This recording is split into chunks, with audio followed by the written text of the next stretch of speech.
Are we ready? Yes. Thank you, Barb. I would like to call the April 12th, 2021 meeting of the MMSD Operations Work Group to order. We'll begin our meeting tonight with public input. We did not receive any written statements. We do have a public appearance.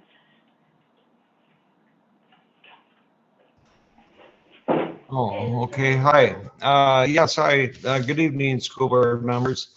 My name is Steve Books. I work out at Memorial High School. I'm an SEA. I did email, I guess in general to the board, an email regarding a Badger bus. And I guess that incident of Badger bus last week, I guess really hit me hard.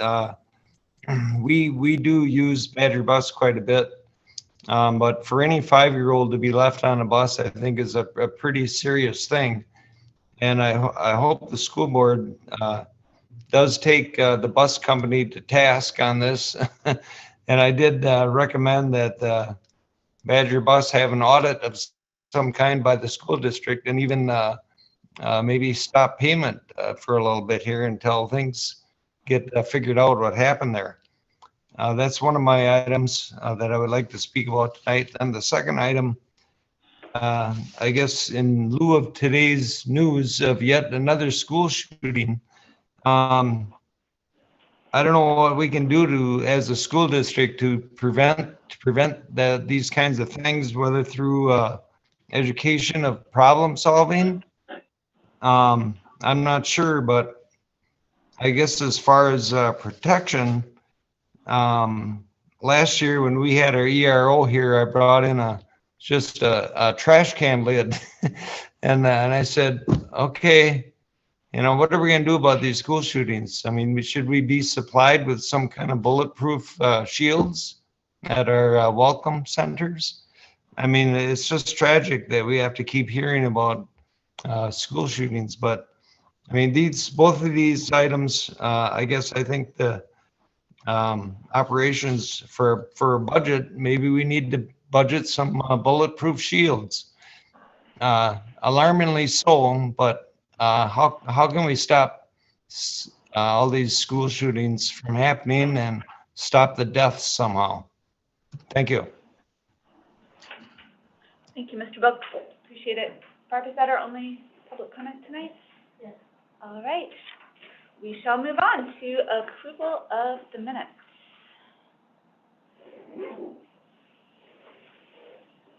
I move to approve the minutes from the Operations Work Group meeting dated February 8th, 2021. Second. Thanks, Vivian. Julia, your advisory vote? Aye. All those in favor? Aye. Aye.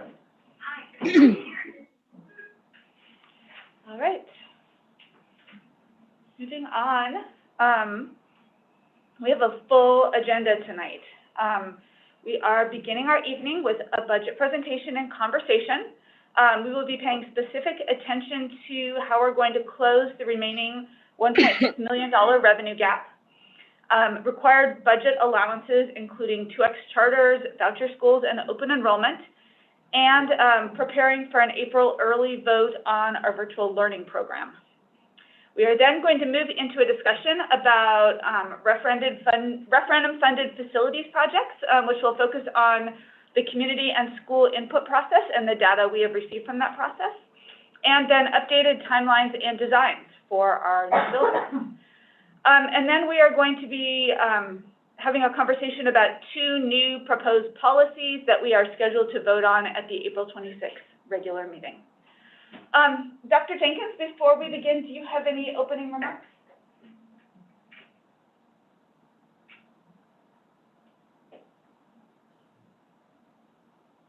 There you go. I think I was on mute and not think I was. First of all, thank you, Ms. Carusi, and looking forward to this meeting this afternoon. As you have laid out the items that we're going to cover, I want to just say thank you up front to, again, Kelly Rupert and her department, as they have worked diligently to try to put us in the best position, as you noted, to close the gap. And I think as a team, we've gotten there, and it's been a lot of work by the team. And the other items tonight, I think that they're here for discussion, and I think we're going to have a robust discussion about some of the items, and we're looking to move forward, as you also mentioned about our virtual programming that we're talking about, to address where we are not only this year, but next year too, knowing that COVID-19 is very serious, and we have roughly very close to 70% of our students who are indicating that they may be coming back, and some have also indicated to us that they're very concerned about going in the fall. And as we know, the second variant still has its own challenges for individuals, and we want to be flexible as a district and offer the choices that we can, so we can continue to not only just stay with, but try to be ahead of the curve as we move forward and shape our educational experiences for our students and for our staff and our community. Thank you so much. Thank you, Dr. Jenkins. So let's move into the budget portion of our discussion tonight. There will be 2 pause points in this presentation. The first pause point will be after the slide on efficiencies and improvements in the 2021 budget. We'll at that point pause for comments and discussion about the 2021 budget, or the 21-22 budget. Then there's a second slide that shows potential stop-due items and efficiencies for future years, and we will pause again to talk about that more long-term discussion point about what other things we might stop doing or where we might gain efficiencies down the road. Kelly, take it away. All right, thank you, Chris, and thank you, Superintendent Jenkins, for those great opening remarks. Barb, if you would pull up the PowerPoint, that would be fantastic. We'll go ahead and get started. Right on slide number 2, where our school district equity vision and the vision of our schools leads the forefront of all good budget decisions that we have here together tonight and over the next couple months as we move towards a final June 21-22 budget. So we put our mission in front of the school board tonight and every night, that every school will be a thriving school that prepares every student to graduate from high school, college, career, and community ready. It is with this vision that we discussed tonight, our last few open items in this budget, and that we will present to you at the end of this month a draft preliminary budget. On the next slide, you will see our district's core values. Each one of these core values can be seen in the investments that this budget makes. We see focus through our early learning strategies. We see voice in our students and what our students are telling us they need around student supports and counseling. We see racial equity and social justice in everything we do, doubling down on areas where we know we can receive academic acceleration for students. Belonging, excellence, creativity, all areas that are embedded within this budget, embedded within the work that we do together to move this district forward and our investments for the future. Our goals on the next slide are then the outcomes we intend this budget to reach. Our investments will be made, will be measured, and we will hold those measurements to the goals embedded within the strategic framework. And I really look forward to working with our chief of staff, our superintendent, and our research and evaluation department as we continue to move that work forward and the outcomes for all of our students. As we move into the budget, that all aligns to our educational equity policy, which states that all resources will be in line with the vision of the school district, our outcomes and our values. And that's the work we do today as we work through our budgeting goals and our parameters and release a draft budget at the end of this month for the community to review. The community will then give us feedback on how well we did, aligning our resources, where we got it right, and where we might need to make some adjustments. So that's where we're moving to once we get into the May and June phases of this budget. And the next slide, you see our outcomes for tonight. We have one last excellence and equity project to talk about, our virtual learning program, as Chris just suggested. TJ McCrae will join us for that short conversation. And then we'll complete our last final steps of this budget to get to a balance. By the time this meeting has ended, we will have balanced our overall budget, covering our required allowances, the last budget gap closing measures, and discussing tax impact. We haven't reviewed that since January, so now's a good time to review that together, and we'll re-review it again in June. On the next slide, we have our budget planning approach. Together, we have now walked through every single phase of our budgeting approach. We do that from January through April. Then when we release this budget, we do a shorter cycle back through each of those bullets to validate that our assumptions and our thinking are on track in May and June before you vote. And then we'll go through that cycle one more time in October before you do the final vote after we get our state estimates all back and confirmed in April. And you'll see that in our timeline on the next slide. We're on track for the timeline we put together back in January. The conversations we've been having are related to our reoccurring budget, the local budget by which we control and where we've made the majority of our estimates to date. And that's the budget we'll release at the end of this month. We will come back together in May to review the moving parts from the federal government. We'll re-reconcile ESSER 1, which is the funding we received in the April timeframe as COVID-19 hit. Most of those funds have largely been expended through the course of this school year. And then we'll reconcile our planning around ESSER 2, the federal funds released earlier this year, of which we've now received some more guidance from the state. And we'll discuss a draft plan for you on those ESSER 2 fundings in May, with that goal of those funding and that plan being entered into the June budget before you vote. ESSER 3, we are still waiting on quite a few of pieces of guidance from the state. We'll aim to do that work with you over the summer. So that'll be a third phase of work, bringing that all together by the time you approve a final budget in October. So I hope that timeline's making sense. Happy to take some questions later on if there are any. We'll go on to the next slide for now. Budgeting goals we built together in January. I'm really pleased to say that we have been on track for reaching each one of these goals in the budget that you will receive in April. All of our equity projects have been through the educational equity tool.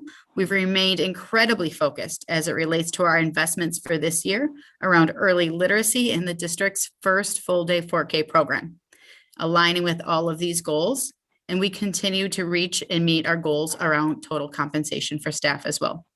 On the next slide, as it relates to our goals and the parameters and principles by which you gave us to work within, we have continued to remain within these principles, using them as guideposts for our work moving forward. Again, on track for each of these at this point in time. On the next slide, we start to get into the meat of the last few open items on the April budget.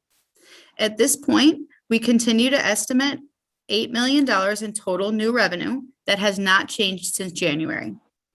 And that is because at this point in time, we have received kind of no further guidance from the state other than the DPI released budget. And at the state level, our joint finance committee saying that they would not accept that budget, would start from scratch. There's hearings happening right now. We should learn more in the upcoming months, but at this point, our estimates around revenue remain tied to the early estimates we made in January.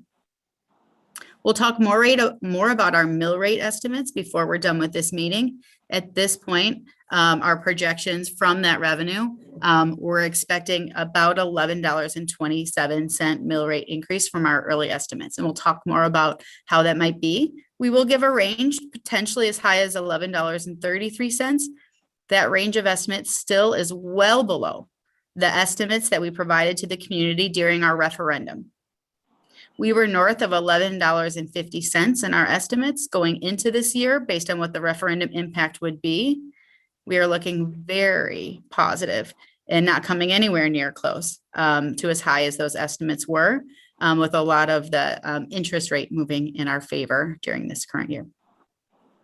So that's revenue, $8 million of new revenue. Next slide. Since January, we have been going through each of these steps to close our budget. When we all met just last month in March, we worked together to close what was anticipated as a $7.7 million revenue gap back in January. We met in March and we closed that gap by yet another $1 million. We left the March meeting with $1.6 million in that revenue gap yet to close together, and we will do that in just a minute.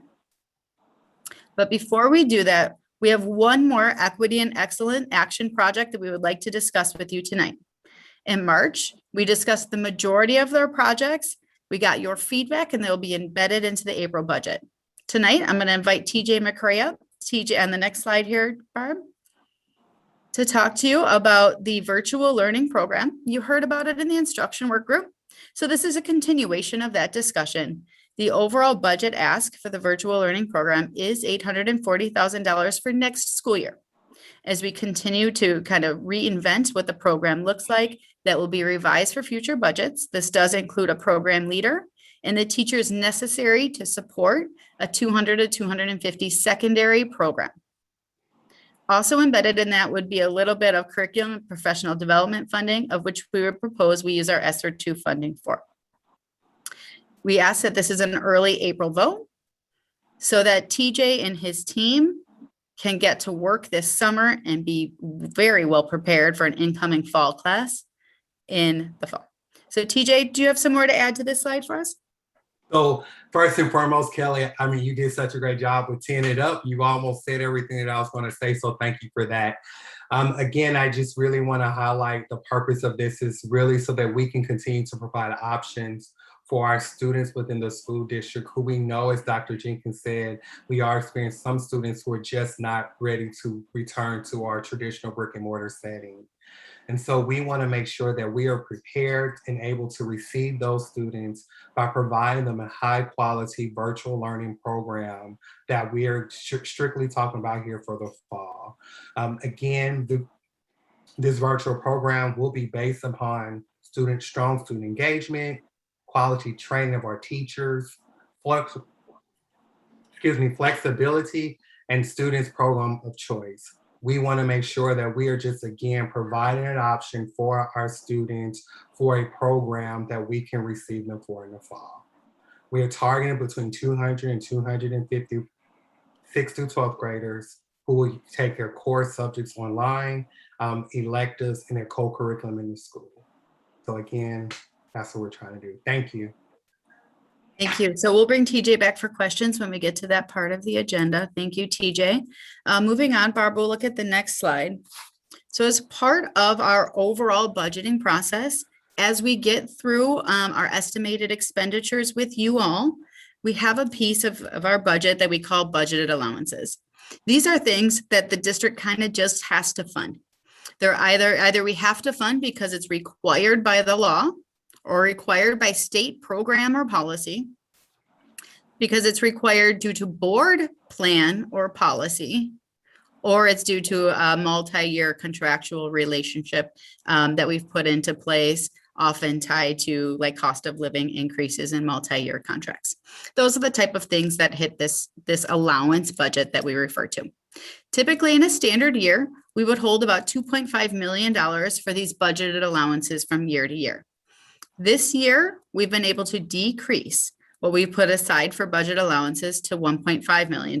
That has been fantastic news as it relates to closing any revenue gaps that we anticipated by closing these expenditure estimates. So what we will have in the budget allowances when you see the draft April preliminary budget book are an increased expenditures for our 2X independent charter schools. So we've talked about these programs at length in the past. We currently have two 2X independent charters. Three. We just had a new one last year. All three of them are on their growth patterns, meaning they are still enrolling new grade levels and they are still growing. So we continue to chase that growing side of the 2X charter program. Our estimates, we're putting $610,000 into the budget to fund what will be required of us to pay out of MSD funds as students continue to increase in the 2X independent charter program. On the open enrollment side, another state-driven program, we anticipate the current upcoming biennium budget to increase the rate by which open enrollment students are paid. So if you are largely a net open enrollment in district, this would be to your advantage. We, however, are an open enrollment net out district based on cumulative 10-year programming. Our open enrollment, however, has been largely very, very stable. Less than 10 students in or out or any given year for a number of years in a row. Last year, 2021 was an anomaly year for us, where we lost more students than we had predicted due to the impacts of COVID-19. We are anticipating for open enrollment, stable, back to kind of net in and out of 10, as our previous trends prior to COVID-19 were. However, with this rate increase, it will take a hit on our budget of about $365,000 that we are estimating we will have due. We will know more about the 2X and independent charter and the open enrollment in upcoming months. We'll learn more about the rate increases when the state approves the biennium budget, and then we'll be able to finalize and actualize enrollment numbers in each of these programs in October. So more to come, both in June and in October as we learn more, but these are our current estimates. Last but not least, in these kind of required buckets annually, we're looking at more like $800,000 of just contracts that go up every year because cost of living goes up. Well, the good news is cost of living was really low this year at 1.23%, which helped us to meet our contractual obligations. And due to the events of COVID-19, we had a bit more negotiating power in our contracts this year that we were able to use to our advantage to keep that number low. So that's all good news.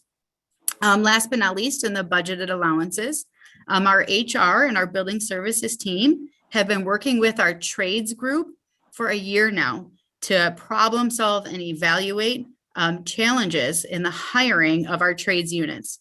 We have positions in our trades units that have been open for over a year without not a single applicant. We have had a very difficult time hiring trades. And after a lot of work with our trades unions, analysis of market data, discussions with our employees, we are of the belief that we are not keeping pace with the market and our trades unions. Some of our groups are as much as $17 per hour behind the hourly rate. So not only can we not hire the diverse applicants we're looking for, we're having a hard time hiring anyone. So in order to solve that challenge, we are recommending putting $250,000 into the trade salary schedule to kind of reevaluate those starting salary rates to hire the high quality people that we want in our schools and working on our buildings. So on the good news front on budget allowances, there are no large increases to the technology plan, workers' comp, liability, or property insurance this year. We don't anticipate large increases to the transportation contracts. And due to lower enrollment and lower birth rates, we also don't anticipate any needs to increase the 4K external provider contracts. We will give them all the COLAs that we owe the contracts. We just have lower enrollment at 4K and our providers, just like we do in our school district. So that budget line will be plenty for next year. And last but not least, in our after our budget allowances, the conversation is, how do we close our budget, our last bit of budget gap? So on the next slide, Barb.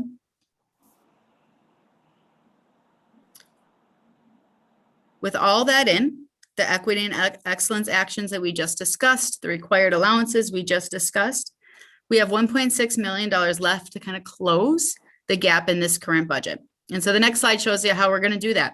By the time we end this slide, we will have a balanced budget, which I am thrilled to announce. So in past years, we've had tables that are as much as 30, 40 lines long to tell you how we're going to close this gap. Not this year. We've got a couple of really good wins in the budget that help close the last pieces of this budget. The first is in January. You remember that Natalie Rue, our comptroller, and myself presented to you that we did a lot of work around refinancing debt and taking advantage of the lower interest rates. That work saved us $500,000 on this budget right off the bat. Second, as you know, we've done a lot of energy efficiency work, including a solar panel project, which is up and running with MG&E now, the first phase of it is, along with other utilities and energy savings across the district.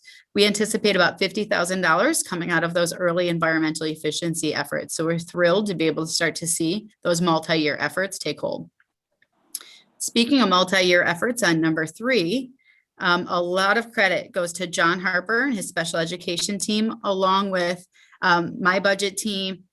Both Ross and Becky on my team have done multi-year project to make sure that all of our processes are online to collect every single dollar possible on Medicaid reimbursement. And after watching the trend lines for a couple of years now, we are confident to say that we can increase our Medicaid revenue line by $500,000 and say that we have now a new normal of what revenue looks like in Medicaid reimbursement. This is great work from the teams, and it helps us to invest in our students. So great work for that team. Number 4 on retiree savings. We have also been watching the trend lines for our retiree groups. Back kind of when Act 10 was passed and in the years around Act 10, we saw a few years of very high retirements. And at that point, the budget team increased the retiree budget line to fund that higher rate of retirement. However, in the last few years, we've been able to restabilize, even through COVID-19, our retiree rates. And we now have a better grasp at how many individuals we expect and can project to require on a year-to-year basis. So we are bringing down that budget line by $500,000. This does not affect benefits to individuals. It does not affect individuals at all. It's a pure projection of the new retiree classes we expect to have in the upcoming years. And then last but not least, every year in our budget, we look at our ongoing investments that we've made into the budget. We identify what's working, what can maybe be repurposed and doesn't need as much of an investment, or what we might stop. And in this year's budget, we did a lot of that work in the 2021 budget. And now going into 21-22, we have 2 projects, the 9th grade on track and the student conferences, prior strategic equity projects that are now ways of working. The work is still happening and we are working in these ways, but it's now no longer a project that needs money to get started or project that needs money to keep going. It's simply become our way of working, which was always the intention of these projects. And so we're really excited to say that work is continuing and we can pull the money back to invest in higher priorities of the district as we start new innovative projects to try to see if they're working as well. So all of that adds to $1.6 million. It closes our budget gap, which we projected back in January from $7.7 million. We have worked together from January through February, through March, and now in April to get the last bits of this local reoccurring budget kind of tied up and teed up for you for the April budget book. So that is my first part of the presentation, Chris, and we can open it up for questions. Thank you, Kelly. Let's open this up for questions. Thanks, Barb. He is not there. Any questions? Oh, there she is. Nikki. Hi, on the transportation budget, I thought our speaker had an excellent point on Badger Bus and a possible audit. This isn't the first time the school district in general has had issues with Badger Bus. With individuals with disabilities, a few years ago, they refused to pick up some of our wheelchair students until Hey, is there a Nikki, way to fix that? Hey, Nikki, can I get Sherry up here? Sherry, I think we're off topic. I fully appreciate the feedback, but I am afraid that we haven't agendized this meeting. You're correct, Kelly. Right now, we're talking about budget items, and this doesn't fit within budget discussion. And so we'd probably have to take that up at another time. I just saw the transportation budget and long-term contracts. My question, which I didn't finish yet, was how long is our Badger Bus contract and are we renewing it? We'll be happy to get that back to you in a weekly update. Thank you.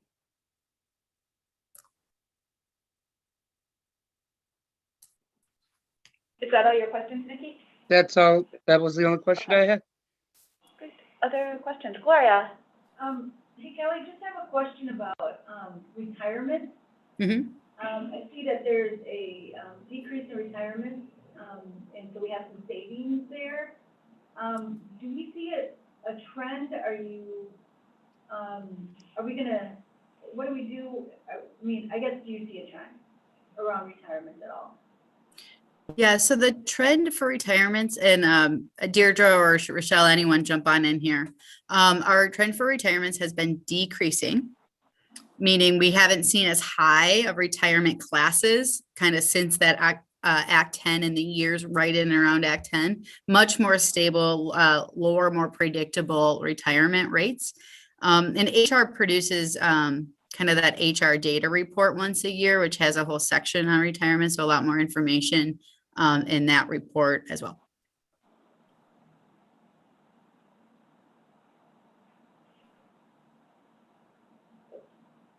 Okay.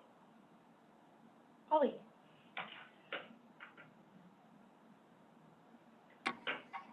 Well, first up, I want to, I'm sorry. We're not supposed to do that. There you go. Sorry about that. I want to start by thanking Kelly and your department and the team for balancing the budget and doing all of the work that it takes to get us to this conversation tonight. I want to lean into the conversation about our 4K providers. And so we're seeing some cost savings in terms of fewer kids enrolling in 4K. The birth rate trend is not changing. 2019 was the lowest birth rate year on record since 1987. With that being said, do we get to a place ultimately, Kelly, where we start to consolidate our 4K services and sites, or start to do more work with 4K within our schools? And I know we have the expansion of 4K in terms of full day 4K, and I'm very excited about that. But as we see that cost savings related to 4K, does that cue that ultimately we won't be dependent on those partnerships any longer in the long run? Yeah, if Colleen's on, Colleen, feel free. I don't know that I see you. My discussions with Colleen and with the budgeting team are that we will always likely need external 4K providers in one reason or another. And it's a little bit different per neighborhood, depending on kind of the needs. But overall, the capacity of our current buildings is such that having 4K providers as partners in providing 4K is likely a service we will probably always need. In some fashion or another. I think we will certainly see that morph and change, and that is part of the 4K full day planning efforts. There is a work group team where those external providers are part of that team and working through that vision with us. But I don't see, based on my knowledge and my information, a time where we don't have some sort of a 4K partnership. Superintendent Jenkins, I see you leaning in. Do you have more to add on that? Actually, you covered it right at the end. I don't see a time when we would not need to partner with our community.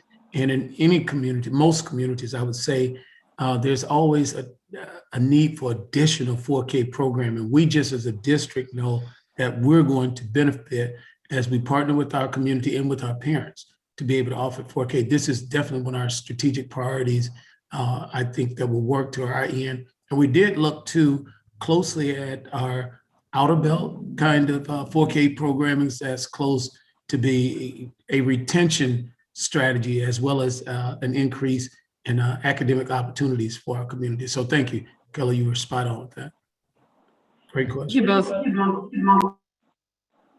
Thank you both for replying to that. I think the other question is, do you see us getting to a place where we provide full day 4K in all 32 of our elementary schools? I think your initial question was one that plays into that, because as we're looking to, this is like 50% of our schools that are identified at the lower socioeconomic level. But as we continue to look at birth rates, this is a complex strategy in terms of what we're trying to do. But as we continue to push out early literacy and beyond and the benefits of the programming, then we're hoping the appetite for it increases.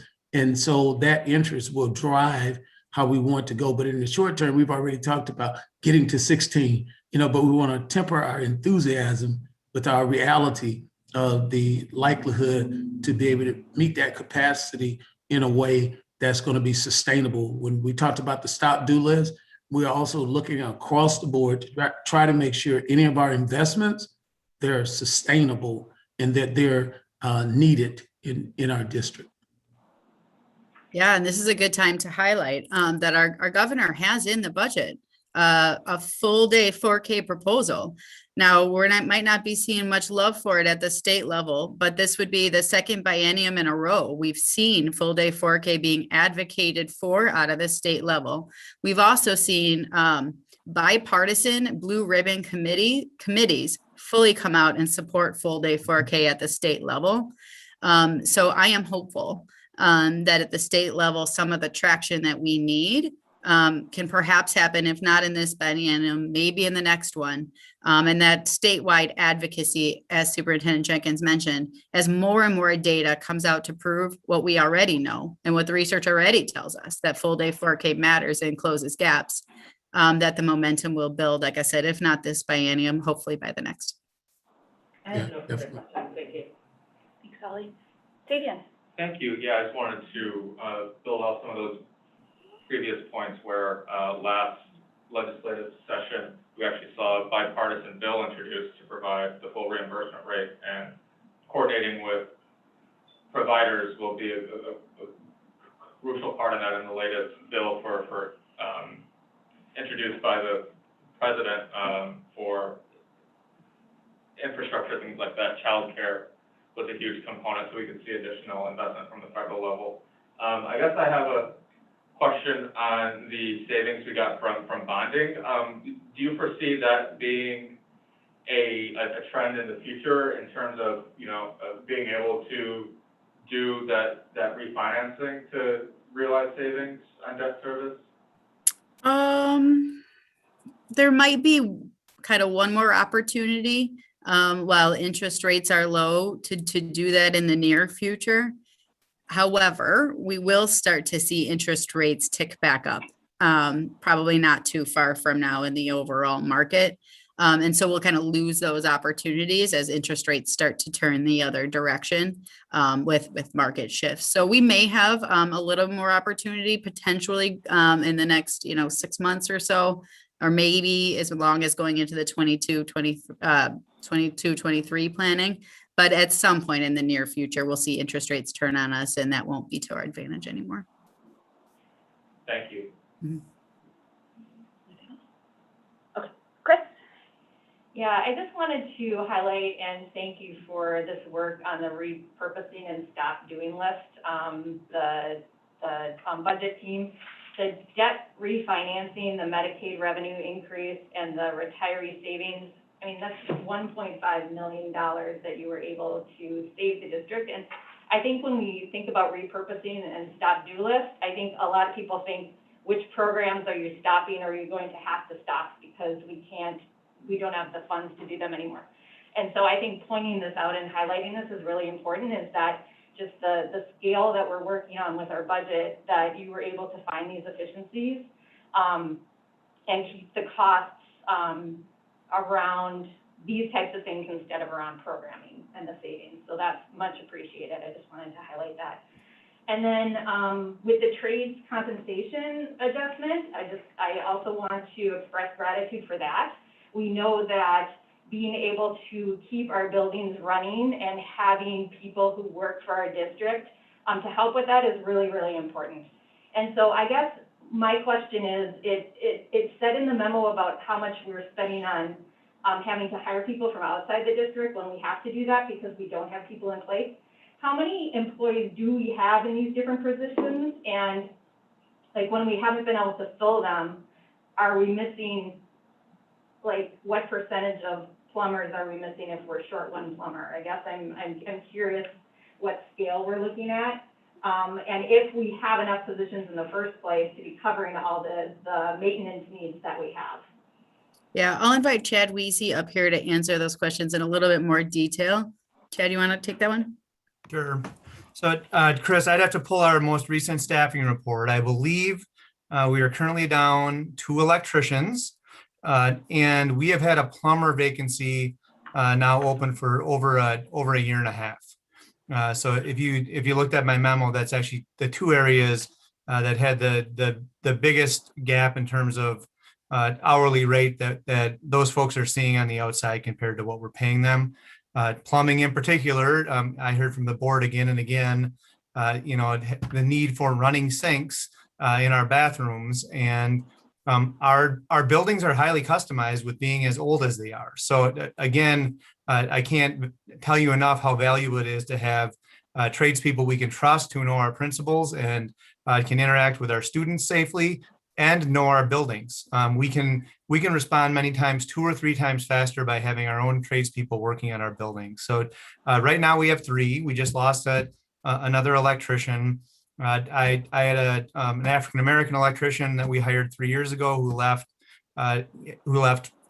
within 6 weeks of being part of our crew for another job that paid higher on the outside. So what we're seeing right now is we're actually not even getting applicants for these positions because the wage gap is so great. Well, thank you for all the work that has gone into working on this and putting this into action so that we are competitive, because we do want to make sure that we are investing in our trade staff and in our buildings. So thank you for that work.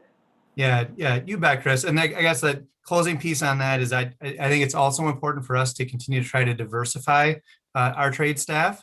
These can be people that our own students can see working in our buildings. All of our students don't necessarily have to go immediately down a 4-year college path. And I think, again, having models for our own staff and students in terms of these people working on our own buildings is just so important. Thanks for pointing that out, Chad. You bet. Thank you, guys.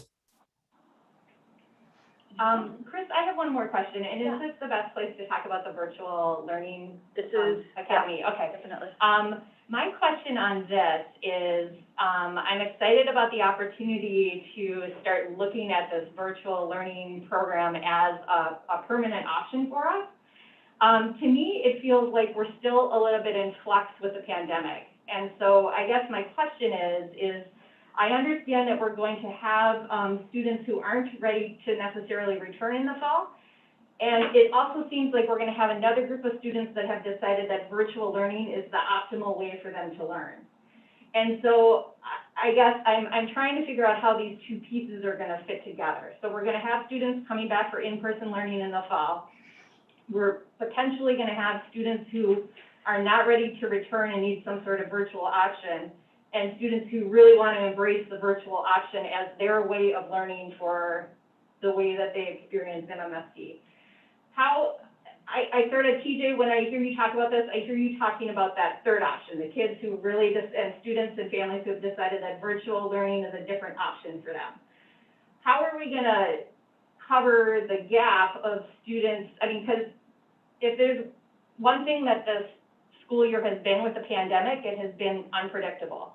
And so I feel like we have still a little bit of unpredictability going into the fall. And so how are we going to mesh all of these things together? And I guess, when do we talk about that instructional design and those plans for next year, in addition to what we're planning for this virtual program?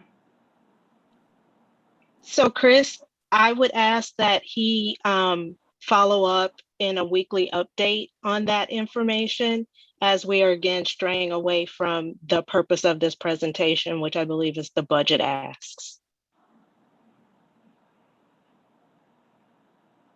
Oh, okay, I'm not sure it strays that far, because I guess we need to.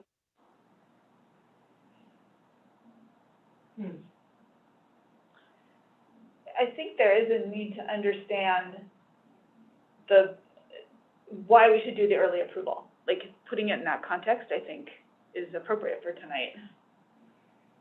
I guess it's a question of how do we, if we're talking about virtual learning as an option, an optimal learning option, we also have this other factor that's going to go into place that we might also need to consider funding for, or figure out how they're going to fit together. So how do we, or where are we going to discuss that if that can't be tonight? I mean, I think you could certainly ask him how he came up with the budget ask, but to stray into the details of the program is sort of outside of this particular presentation. But I think, Chris, from my understanding, you're just asking for the fiscal. Yeah. How are we going to pay for, right? You're not asking for specific. Well, I guess I'll say I think we do need this on a future agenda then, if we can't talk about it tonight, because we do need to understand how all the pieces fit together. Because if this is being asked for an early budget approval, I guess what I'm trying to understand is the other pieces that we're going to have in place also, to support students and student learning. So I guess maybe TJ can clarify how he sees this virtual learning and which students it is most likely going to support. Is that,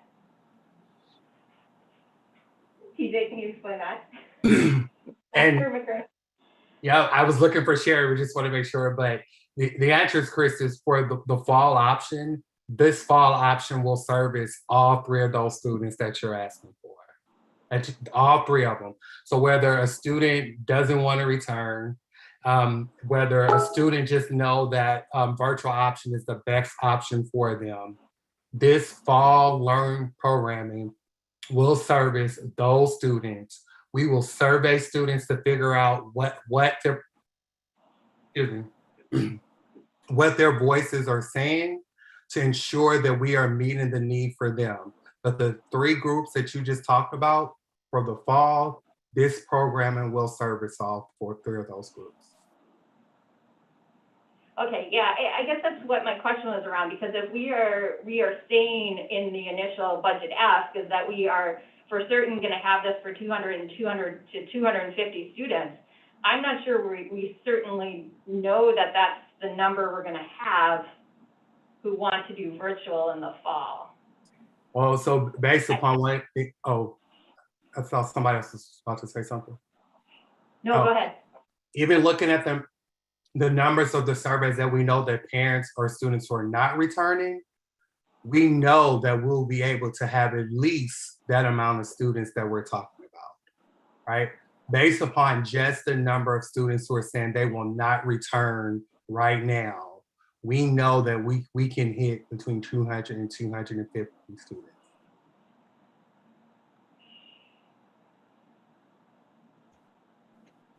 And then I guess the teachers, the program leader and the teachers, are they going to be teachers that already work for our district in the middle and the high schools, and they will just be doing a different job, or will we be hiring extra teachers to do this? So we are working in partner with with our HR department to first see where our staff can come from. Like, do we have what we need here? We are looking for staff members who have multiple certifications, which is why the ask was for the 7 teachers. So we're looking for a teacher who might have a social studies certifications and a math certification. So that will allow them to teach across different subject grade areas. Once we recognize what we're looking for, then we'll begin to create the job descriptions and posting for those other students, teachers that we need. Okay, I think that's probably as far as my questions can go with this. I'll just encourage us to really find time and space to discuss this as a instructional option as we go forward, because I really think that has to happen, and I wish that could happen on the front end of the budget discussion instead of coming at this from a budget lens, and then it feels a little backwards. Not that I'm not supportive of this, and I'm excited about the options and the opportunities. I just feel like we need to talk about the instructional part of this.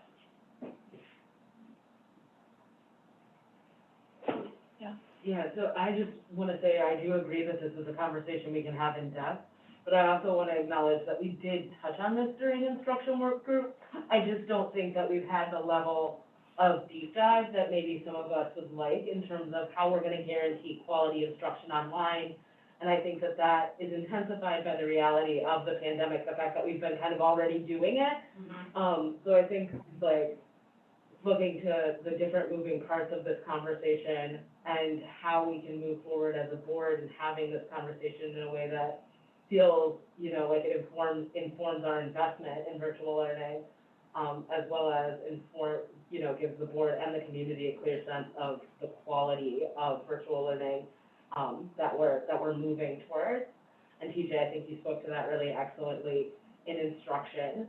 But I think that's a conversation we have to continue to have, right?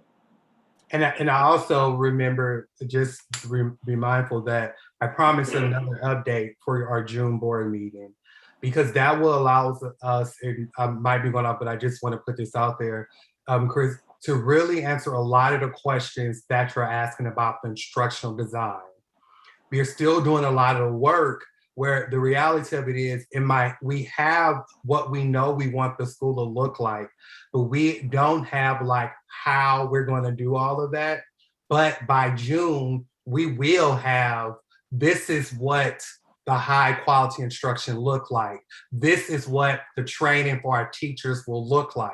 This is what this look like for our parents too at the same time. Thank you. Thank you for answering those questions. I appreciate it. Dr. Jenkins? Yes, first of all, thank you, Dr. McCray, and how you responded to this. And let me just remind everyone, we're moving with this train and things are not traditional how we would have done certain things. As colleagues, superintendent colleagues in the region across the nation, we're trying to figure out how do we manage this pandemic, which continues to cause us all to pivot, right? I think I brought the conversation up about a virtual reality to my colleagues about, I don't know, 2 months ago. So I think I know it was at least January. I brought it up and others hadn't really considered it at that point. In February's meeting, yeah, so it was January, there was some discussions about, hey, maybe we need to look at this because we don't know really where we are totally. Things appear to be getting better, but the second variant's out there. Other variants are now also coming up. But we actually have real data of students in elementary indicating who's coming back to school. We have real data now of middle school. We have real data about secondary students. And we also realize this, that some students are experiencing some really positive things, who've been bullied, who may be medically fragile, and their parents and the students all are indicating that, hey, I may want a different option than this. In the region, it will not only be, I can tell you now, MMSD that's going to do some form of virtual. A colleague brought up about, we had brought it up, MMSD, we don't need everybody else, but some of the smaller districts need to do a consortium. So they talked about bringing it up as a collaborative, but we had already started moving with our thinking on this. So if we don't do it, and right now we already have students who are opting out of our district, going to other districts, taking some level of instruction. So I would have loved to have had this up front, the whole full discussion, but we're responding to, we just received this data indicated nearly 60, right at 70% of the kids saying they're coming back, but that still does not address the other part. And we want to retain all of our students as well as we've been doing with the budget. If we start losing students, and we're just not responding because of losing students, we want to offer have as many options for our students as possible. So I appreciate the question. TJ, Dr. McCray had indicated we'll come back in June. You will have a full discussion with us in June about this. And some things going forward, I still can't promise you that they're going to be as they were traditional. We're not in a traditional situation, but we are trying to respond to and be very responsible. Your questions make us better, but trust me, I pull all of my hair out trying to figure out how we're going to meet all the students' needs. I was successful too, if you see my haircut. Okay. Dr. Jenkins, I just want to say thank you to you for highlighting that, like how the very important question and strategy of how do we keep students in this district? And when we look at those open enrollment numbers, we want to be open enrollment gaining, not losing, and just stop assuming that we're going to lose students and start figuring out the strategies and the bold actions we're going to take to attract students to our district. So I really appreciate you highlighting that and pointing that out. And Dr. McCray, I just want to say that I appreciate your leadership and your experience in doing just this kind of online learning and bringing that experience to our district. So thank you. Thank you. All right, I have a couple questions. Julia, did you have any questions before I jumped in? I had some on the different learning plans for Mr. McCray, but it sounds like we'll address that later, so I can hold on to this. Okay. I'll just kind of pick up where Chris left off. I appreciate the comments so far about the virtual learning program. I am curious, however, this is just for grades 6 through 12.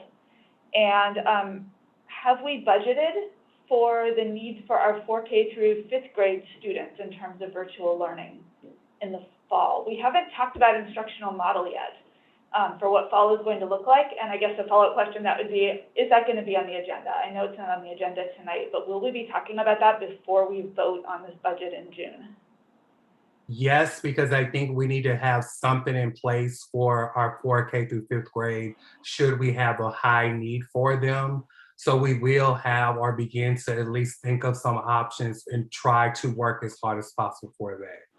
So we will have some options for the board for our 4K through 5th grade. It might just not be as extensive we're trying to move to for 6 to 12, but we will provide some option. As it relates to the budget, Chris, we've got an unallocated specific really for the elementary at 10 plus FTE kind of available. So we'll have room to move with any decisions that the team makes within the allocation of which we already have. And I say that because our enrollment projection is our enrollment projection, whether they're virtual or in person. Those numbers don't change. And the FTE allocated are based on those numbers. So whether they're in school or virtual, and as the instruction team moves forward, we'll use that unallocated to plan and to move. But having a virtual program does not change our estimates of what enrollment is. Therefore, our allocation needs will not change based on the instructional model. It'll be just moving the unallocated around, which are not current people, they're vacant positions. Kelly, I think, are all of these positions for the virtual program coming from the unallocated pool? Are you referring to the secondary program that TJ presented earlier? Yep. Can you speak more to where these positions are coming from? Yep. So in the repurposing work, because we had anticipated a higher budget allowance need, I mentioned that earlier, we usually do about a 2 million to 2.5 million.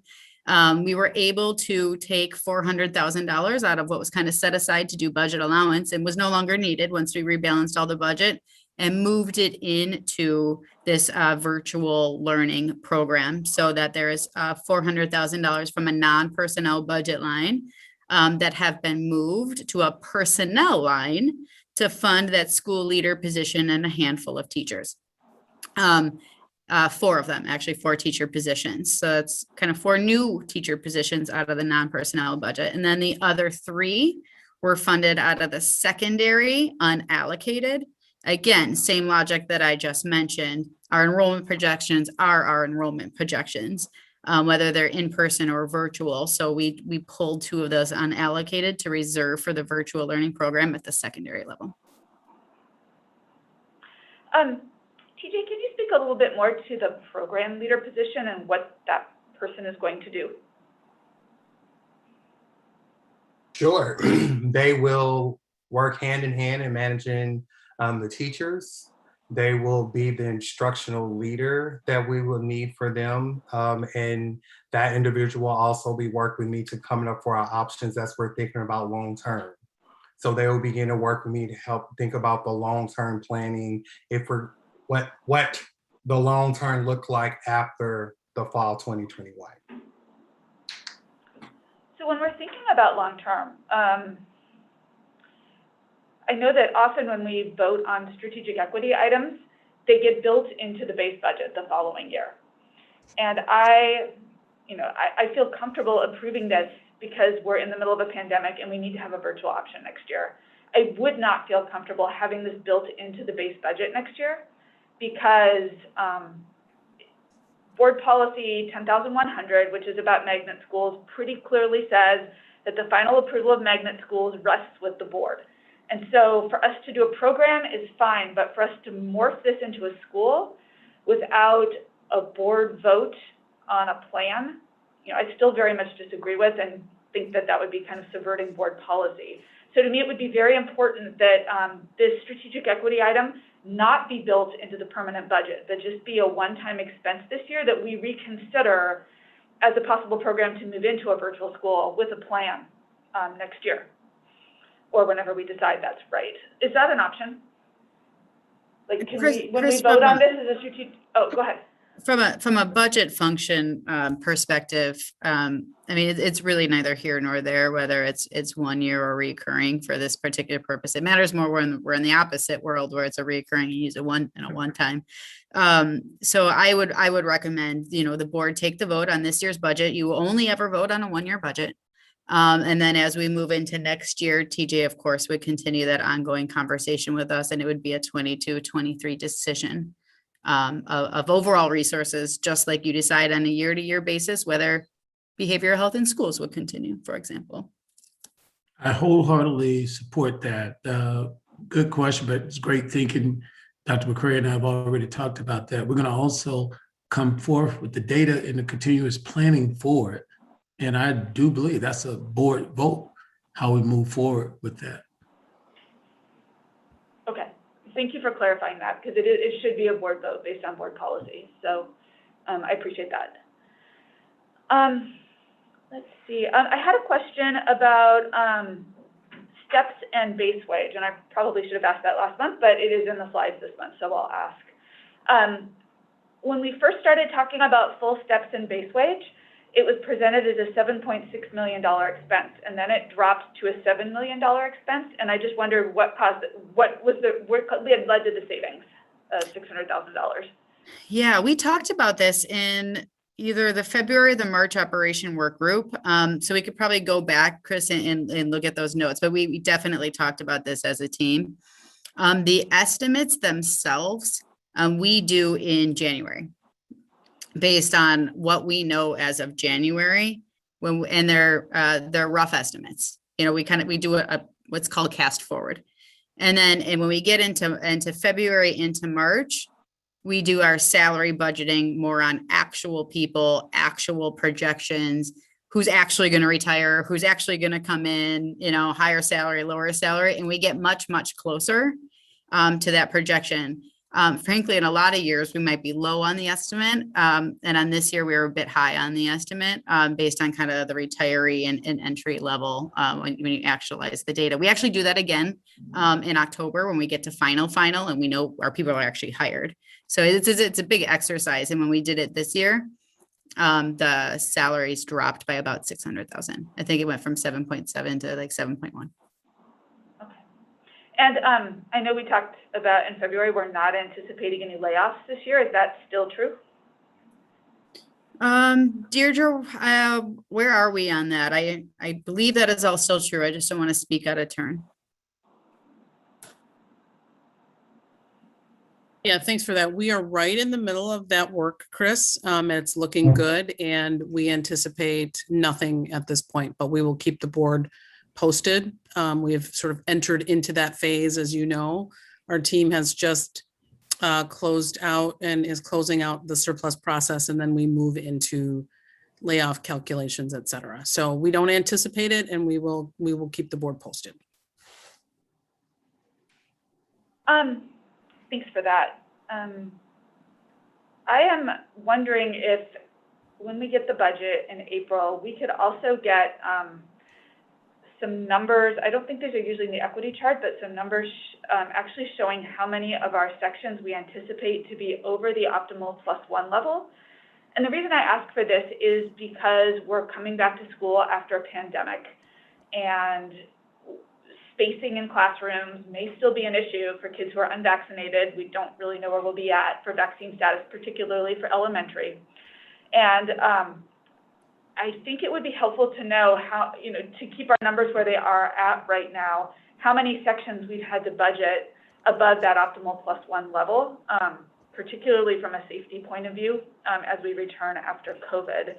I also know that we're talking about ESSER 3 until the summer, but at least the federal guidance for ESSER 3 says that money can be used to at least temporarily stabilize staffing as we deal with enrollment issues. So while I know we cannot put ESSER money into permanent staffing, if we have some class sizes in the fall that look to be very large, and we're concerned about that as a COVID, just from the point of view of COVID mitigation, I would be fully in support of using some ESSER 3 money on a one-year basis, just to make sure that our staffing is stable enough to get our enrollment more stable and more predictable, and then decide where we're going to head with staffing, and also to get people vaccinated. Sure, Chris, we'll take note of that. In our world, that's usually defined as an LTE, a limited term employee. So just to put a name to that, what's a non-permanent staff is an LTE, and we'll take note of that as we move into May conversations. I would also say that, you know, if you're right, if we're not looking at laying off any staff, that's probably an LTE. But if we are looking at layoffs, it could mean not laying somebody off for another year until we see what happens with enrollment. So just putting that out there, because I think we need to keep safety in mind as we move back into classrooms. Noted, thank you. Yeah, and my final, I just had a really quick question about the mandatory requirements. You talked about 2X charters. Are we anticipating any growth in voucher payments? Yeah, we certainly are. We've seen, we saw an 80% increase last year, and then the year before that, a 70% increase. This year, we're projecting more like a 30% increase. We've basically seen some of our private schools enrollment get hit similar to ours. And so we're projecting at this point, an uptick in the vouchers, but perhaps not as exponentially growing as we've seen in the last couple of years. As you know, it's a new program, incredibly hard to predict. So we might be, on the low end, but certainly it's not something we want to overestimate this early in the budget either. When we get our final numbers, which are in October, as a reminder, the state law allows us to immediately move this is just for the vouchers, immediately move that over to the tax impact. So the positive side of the program is we don't have to cut our budget to fund the voucher. The negative side is it all goes to taxpayers and we get the blame. So kind of coming with the estimates now, I don't say they're conservative, but we're careful. We don't want to overestimate right now. We'll watch the trends in October. If they are higher, we will increase the levy because of the voucher program. 2X is different. We need to be really careful and get that estimate right now because that comes out of our budget and is not passed onto the taxpayers. And so if we get it wrong now, it could really hurt us in October and we could be cutting programs in October, and that we don't want. So that's kind of a different strategy, but even though these two programs are similar, they're funded differently and under different laws. And so our strategy around estimating is a bit different. Chris, I really I'll just add to that.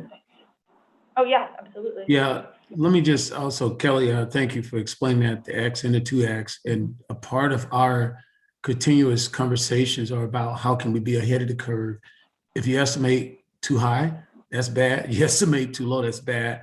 We're still in a pandemic. We can say that things are getting better, but people are going to make their choices in the fall about what kind of choices they have in the current district. So we're trying to be strategic in our decision-making, giving some intentionality behind the fact that we realize we are still in a health pandemic at this time. And I'll just leave it right there. But these decisions are not really easy decisions, and we're doing the best that we can at this particular point to give some balance. And I ask that we give balance. We continue to say that we're in a pandemic, but we can't have just traditional thinking on all of these decisions and expect to be well prepared, I would think, in the fall. Thanks for that, Dr. Jenkins. And I think that just makes me want to reiterate my earlier point that it would be really helpful in May if we could have a conversation about instructional model going into the coming school year, because of what you just said about people making choices about where their kids are going to go next year. And also, as a board, I think it would help us inform final budget decisions for the draft preliminary budget in June. So, for my benefit, is that two discussions there? I know that we had said we were going to have one in June about the virtual programming. So are we asking, I haven't heard Amanda. This would be a broader conversation about, it could be an instruction work group or a special meeting, but talking about what our K-12 instructional model is going to look at like next year. Are we going to stick with concurrent learning? Are we going, in the lower grades? It sounds like we're definitely going to move to like a virtual option for 6 through 12. what is K-5 going to look like? Are we planning to get everybody back in school 5 days a week unless something bad happens with the pandemic and it's not safe? Questions like that impact our budget. And I think we need to know at least what the plan is, knowing that we have to be flexible because we're getting good at being flexible. Yeah, I'll look forward to I'll speak to Ananda and also to Lisa about that piece and see where we can go with that. We definitely need to have a discussion with everybody though on the board. That'd be really helpful. And my final question, Kelly, is we haven't really talked much about Fund 50. I know in this fiscal year, Fund 50 had less revenue than we normally do because we were in a pandemic and we were feeding kids, but we weren't getting income like we normally do. What are we planning for Fund 50 moving into the coming fiscal year? Are we assuming that it's going to become a revenue neutral program again? Yeah, we are. We will see kind of those estimates in the April budget. We tend to dive a little deeper in some of the Fund 50, Fund 80 items after April and before June, because we spent so much time on Fund 10 leading into April. But yes, we are going to make the assumption that it's budget neutral again. We are, kind of reevaluating revenues and expenses, but you will see the budget bounce back to something a little closer to normal. And then we'll evaluate how the school year starts, how we're going. If we're in school and we're not seeing a lot of like closed school due to COVID outbreaks, we will have a pretty standard year. If we go into a year that has, some closed schools moving virtual in and out because we're in a new COVID phase, that's kind of a game changer. And we all don't know, right? Where to Superintendent Jenkins' comments, we don't know. We still are in a pandemic. But at this point, we've got a budget for what we kind of think, which is most of our kids in person, eating lunch, eating their breakfast, and going back towards a standard food service program. Are we going to talk a little bit more in May or June about how we're covering the Fund 50 shortfall this school year? We've already talked about that. We talked about it some, but yeah, we're close. Numbers. Yep. That happens after June. The books close in June, and then we always put out that memo at the end of the year regarding how everything kind of closes up. So, but I'm happy just as far as like budgets go, the food service, thanks to the federal funding and the funds that this board put aside, that food service should be able to use their federal funding to get pretty close to landing this airplane. And do we anticipate that the federal government will continue universal community eligibility into the coming school year? We do not have any indication one way or another. Okay. And then I would just like to put this out there as a placeholder for coming budgets, but I think it would be worthwhile for this board to talk about food not just as a nutrition item, but also as a strategic equity item, and how we can use local healthy food and bringing food into the curriculum as part of our strategic equity approach in our schools. So not this year, but I think in the coming year's discussion, that would be a good conversation. Sure, we can move that into the August planning meeting for next year's meetings. Okay. All right, should I head on into our last couple of slides, Chris? Do you have any more? Any other questions? Okay, finish up our last couple slides. All right, Barb, if you could pull the slides back up. And I'm gonna actually go to the tax levy slide first based on, so if you could move forward probably 2 slides there, Barb, for me. There, you're right there. All right, so I'm going to finish this slide and then go back to the other one. So this is our early tax levy forecast. As a reminder, it is early. It's early because the city has not released their property tax base growth. We do not have final enrollment numbers. We do not have final 2X or voucher numbers. We do not know our revenue authority from the state because the biennium hasn't passed, and equalization aid is still a major estimate, again, because the biennium hasn't passed. So every single bullet that calculates this levy is an assumption. It's important to know. But at this point, using full maximum revenue authority, that's the whole $8 million approved in the November 2020 election, assuming stable enrollment with 2021, that is inclusive then of the 3% plus enrollment loss we had in 2021. The 2X charter growth and the voucher growth we just spoke about, assuming an equalization aid loss of kind of net zero. Last year, we saw positive equalization aid, which allowed us to decrease the tax estimates in October. That was good news. So we're not projecting that that will happen again. 2 years ago, we actually saw equalization aid loss, which increased the taxes, and we're not projecting that that would happen again. We're thinking we're going to be somewhere in the middle as we start to level out after kind of the COVID-19 year. So we're projecting a zero equalization aid loss, meaning stable. And property tax growth, we're projecting 2%. That's a pretty conservative estimate. We hope that the city will surpass that, maybe to 3.5%, even to 4%. And if that happens, this tax levy will drop again. But at this point, 2% seems like the right conservative estimate for this point in time. So if those things play out, you're looking at an estimated mill rate of $11.27. Overall tax levy increases just over 3%. That's kind of on average for where this school board and this school district has been. We've certainly seen years in the 6 and 7%, and we've certainly seen 1 and 2% years. So 3% is about average for us.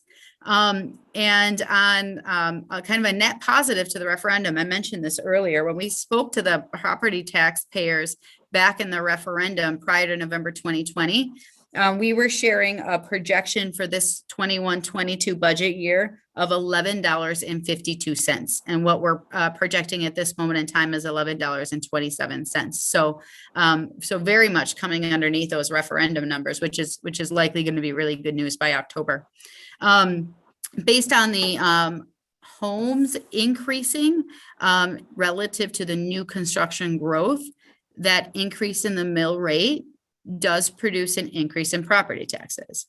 And that's because property values are increasing at a faster clip than our mill rate itself is. So the property taxes start to drive the increase in the homeowner bill. And so that estimate right now is at $115 for the average homeowner. Again, lower than the revenue projections back prior to November. And on the next slide, just want to leave you with a little bit of, sorry, Barb, my apologies. Go one back for me. Thank you. So before we close up this section of the meeting and I take any last final comments, kind of want to leave each of you with a little bit of homework. So as part of our budget process, we talk and work with all of our department leaders about ways that we might increase our revenue, work more efficiently with our time or our resources, and come up with ideas like brainstorming sessions about ways we might repurpose time or repurpose money. In addition to that, this year, for the first time, with the help of the Rocket team, we put out a survey to staff early on in the budget process. We normally don't do this until May, looking for their ideas of new revenue and other time or budgetary savings, things we might do. Based on that kind of early work and that early brainstorming, we've taken a lot of what are really good ideas, ideas that are practical and possible, and that doesn't mean not difficult, and plotted them on this graph in front of you today for your further thinking. The items that are in green are the items I've already mentioned on our kind of stop doing list that we've taken for savings this year already. The items that are in blue are those that came from school staff ideas, and the items that are in black are those ideas that came from kind of central office, department leaders, and thinking about budgets and long-term planning. So each of these ideas has been plotted. We can totally disagree on what's difficult, what's high, what's low. It's meant for a graphical depiction more than anything else of these ideas to help get you thinking as we start to really look at multi-year budgeting, as we start to plan for next year's budget cycle, as we start to think about what work we should be doing with the board this coming summer or this coming fall. So all of these ideas have been kind of plotted. I can answer any clarifying questions you might have on this slide as far as what something might be. But what I would like for you to do is spend some time digesting this slide And then sending Dr. McGregory and myself an email with what your top 3 ideas might be for multi-year budget planning thinking, or things that you think we should knock off in the short term, whether it's high time or money saved, whether it's difficult to implement or easy to implement. Share with us your thinking on these slides. We'll take that feedback and it'll help us build out the agenda for the summer and going into the fall. So if there's any clarifying questions, I'll take them now. Otherwise, I will let you kind of take your homework and we will continue working through some of these ideas moving forward as we move deeper into really our multi-year budgeting work. And Chris, I think other than that, it's just next steps. Barb, fast forward 2 slides for me. We've talked quite a bit about the May agenda and the ESSER 1, ESSER 2 kind of funding proposals.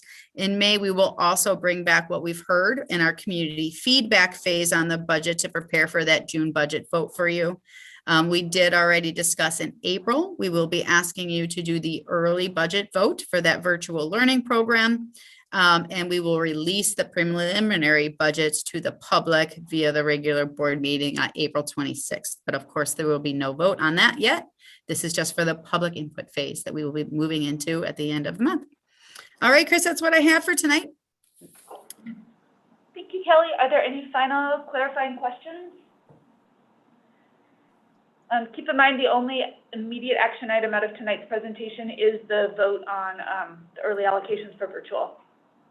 So if you have any questions before the April regular board meeting, please send them to Dr. McGregory. All right, thank you so much, Kelly. I want to echo the thanks for all the work you did to get us to a point where we have a budget with full compensation for our staff, and we found all the efficiencies we needed to find to balance things. That's huge, and I think we're all incredibly grateful for the work you've done to get us to this point. All right, let's shift gears into talking about our update on referendum-funded facilities projects. And before I invite Chad to come give this presentation, I want to point out that this is Chad's last operations work group meeting before he moves on to his new position in Verona. Chad has been with MMSD for more than 20 years, and he has worked a variety of positions in the district, including teacher and principal, and his current position, which is Executive Director of Building Services. The building projects that we are talking about tonight, I believe began with the initiation of a 3-year planning project back in 2017. So that's how long this work has been going on to get us to the point where we can do these historic renovations of our high schools, as well as a permanent home for Capitol High and a new elementary school on the south side. This is really exciting work that is historic for our community and is going to make a huge difference in the lives and the education of our children. And so, Chad, I just want to let you know that you have truly made a difference to MMSD. You've truly made a difference to children and staff and families in this district. And we're going to miss you. So before we go into this presentation, Dr. Jenkins or Kelly, do you have anything you want to say to Chad? You want to go first, Kelly? Go ahead, sir. Okay. And I really mean that. I asked Kelly if she wanted to go first because they're like a tag team.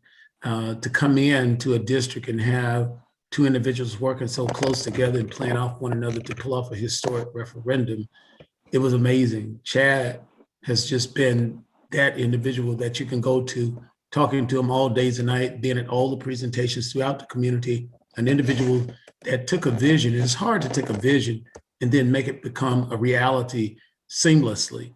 But because of his leadership, his commitment to the district. You're talking about someone that spent over 20-some years in the district, love the district. He's not going far, he's just going next door so that everyone knows. I've said to him, we will keep our hands in his back pocket if we need him. He's a unique individual the way that he cares, not only just for our students and our staff, but for this community, MMSD, the district. So I have nothing but major respect. I am so proud of him. He's taken on an assistant superintendent position, I think, which is in his very short future to being superintendent of a district. And anything that we can, we will do. And we will always be here for you, Chad, as you've always been here for us. Thank you so much for your dedication to our students, to our staff, and to our community. Really appreciate you, buddy. Kelly, Well, please. that is unexpected and entirely unnecessary, but I cannot thank you enough for the kind words. Chris, thank you for getting things started. It's been a pleasure working with this board and previous boards to get us to where we are tonight.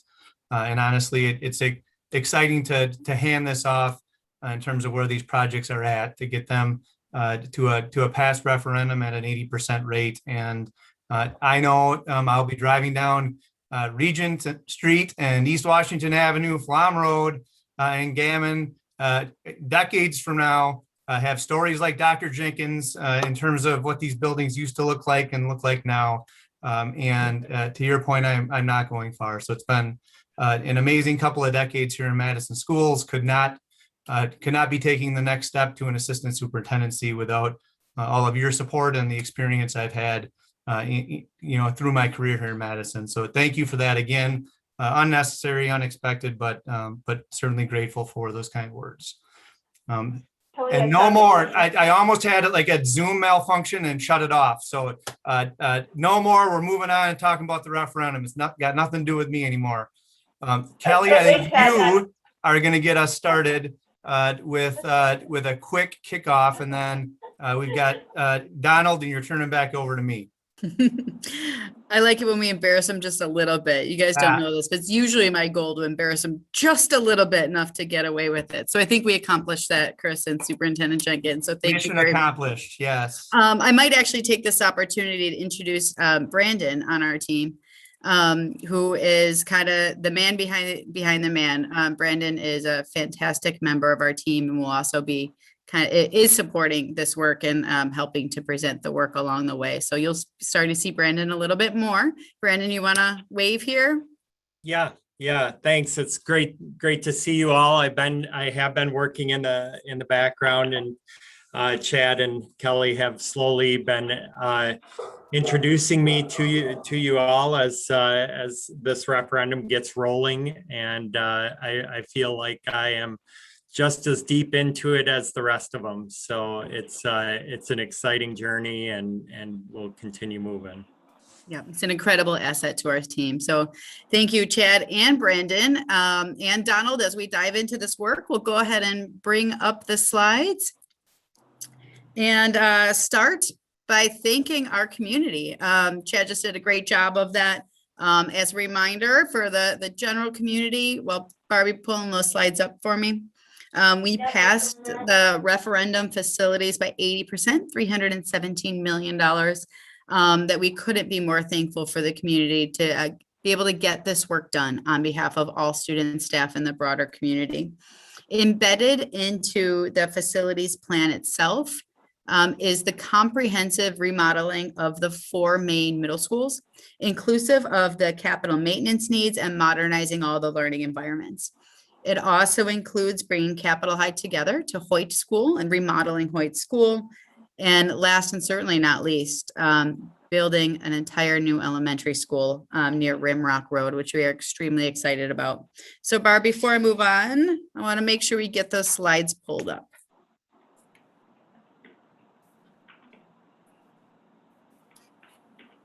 We will be on slide 4. There we go. So heading into the November 2020 election, we embarked on a deep feedback process from our community to make sure that we were on the right track with these projects. We had over 50 input sessions and over 4,400 survey responses from our community. So our community, already pre-referendum stage, was invested in these projects and had a lot of input into what projects we took on and the big aspects of each of these projects. Since the passing of that referendum in November, we started the next phase of community input in December, and we're completing that phase here in April. Barb, if you would move on to the next slide. That work has been asking our school, our staff, our students, our parents, our community leaders about the next level of work, the details of these projects. We're talking about the art that hangs on the wall, the colors that we use, how we get these schools to support the instructional vision, the whole child, the whole student engagement support structure that the facilities can support on the instructional side. These have been fantastic conversations. I'm going to hand this over to Donald in just a bit to talk you through the research side of all the notes we heard and the themes that are coming out. Before we do that, Chad's going to give you a quick update on the work that we've done, his perspectives on it, and then we'll move it over to Donald and we'll finish up with a construction timeline and some updates on how the feedback we've heard has already started to shape and change the architectural renderings in front of us. So with no further ado, Chad, why don't you take over and cover a couple slides before you hand it over? Absolutely. Barb, you can go to the next slide and then probably the next slide after that. So just a quick update in terms of what we've been up to the last few months. This is an overall summary in terms of the engagement sessions that we've been taking part of. Dr. Jenkins has been amazing fitting all of these sessions into his busy schedule. We've had 8 large community sessions and have another one scheduled. Barb, next slide. And I think even more important, we've had smaller group sessions that have also been community-based that we've been meeting with folks that may have certain interest areas in our communities, community give us input and feedback in terms of their vision and their ideas around these projects. We were committed pre-referendum to the fact that if this thing passed, we were not going to turn a blind eye to our community around what these projects look like. And I believe we've been delivering on that and some. I think our design team will tell you that our input process has been built out and has been to an extent that they have never seen before in terms of projects, community-based K-12 projects like the ones we're trying to take on. So we've had a number of those individual and small group sessions. We've had lots of student input and we'll get lots more and have had all kinds of school-based teacher, staff, and student input. There is not a day, likely at this point, not an hour that goes by that the staff from Epstein Ewing is probably not in touch with someone at a school to get feedback or a comment on these projects. Our research team has been along for the ride. That's why I'm kicking this off on all of these larger community session input sessions and have been along for the ride in terms of us handing over notes or have been with us at these smaller input sessions. And that's about what you're going to hear about tonight. So super excited to have Donald, who's been part of our team, share his summarized report. Epstein Ewing has been involved in all of these input sessions and have their own notes on the side. But I think it's very valuable for them to actually see a research-based report, which is incredibly unique in terms of actually trying to deliver on a school construction project like this to inform their work moving forward. We'll share a timeline with you a little later tonight that will show there's still so much work to do with all of these projects in terms of the actual design. And this report will be an amazing resource for our team and the design team to use to make sure that we get these projects right when we're finally done with them. So with no further ado, I'm going to turn things over to Donald. Excited to hear his summary of this report and certainly feedback or comments the board might have that will continue to inform our design. Perfect. Thank you, Kelly and Chad. And Chad, it's been a pleasure working with you my short time in the district and wishing you much success on your future endeavors. Thanks for that, Donald. No problem. Barb, we can jump to the next slide, please. So just giving a little background around our post-referendum input sessions, we wanted to continue with the collaboration of involving key stakeholders within this input process. And that plan has been enacted from January to April. And as Kelly and Chad both spoke to a little bit, that process is going to continue even here after this meeting this evening. So we've been engaging stakeholders around the renovation of our 4 comprehensive high schools in the Madison area, acquiring that new site and building in the new elementary school in the Rimrock area, and also the renovation of Hoyt and relocating the Capitol High site. Next slide, please. So kind of the methodology behind the focus, and really it's been an equity-minded focus and really focused on those communities that may not have had a voice in the process previously, and really highlighting those voices and making sure their input is heard in this facility and design process. So we've recognized and had a plan to engage both internal and external stakeholders. And as we move forward with the slides, we'll get a little more in depth around who is considered our internal and external stakeholders that we have communicated with. We've also provided space for our communities of color to have separate spaces to engage internally as well as externally for our students of color, as well as our staff of color. We've partnership with Equity by Design to support the efforts specifically related to the new elementary school and they've been assisting with the planning, designing of those facility sessions specific with the demographic and geographic communities of color. And then also in about mid-February, gave a mid-project update that kind of reported on some of the general trends that were being highlighted by specific communities of colors and voices that could potentially be lost in the traditional methods of kind of identifying trends and combing through the data. Next slide, please. So with our methodology, when we were engaging our stakeholders, there were two tiers. So we had a tier one group who kind of focused on individuals that were not necessarily school-based staff or in our school buildings, but their feedback was very important to the facilities and design process, because while they were not necessarily in schools, in a building working or anything, they were necessarily using our school buildings a lot and definitely could inform the design process. So we wanted to make sure that we included their voice in this process. So here's a list of kind of some presentations that Kelly, Chad, and others on the design team facilitated some of those discussions where they provided presentations around some of the design process and also gathered input from the individuals that were present during the presentation.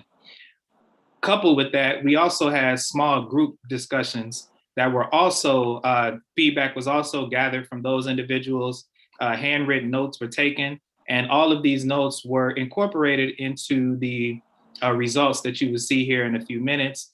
Those notes were coded and analyzed for the themes that we will see in a little bit. Next slide, please. As I previously said, we had these in two tiers. So these were the groups that kind of were more so in our schools. And we wanted to make sure we had feedback from those individuals as well and make sure that they were included in our design process. So our students, our family, and our staff. And they were asked slightly different questions than the tier one group, but definitely still questions related to the design process to make sure that we have a inclusive equity design process that we were working with the wide base of individuals to gather feedback from them. Next slide, please. So two surveys were, a bulk of the data came from two surveys that were yielded, that were sent into the field by, developed by RPEO in conjunction with the design team.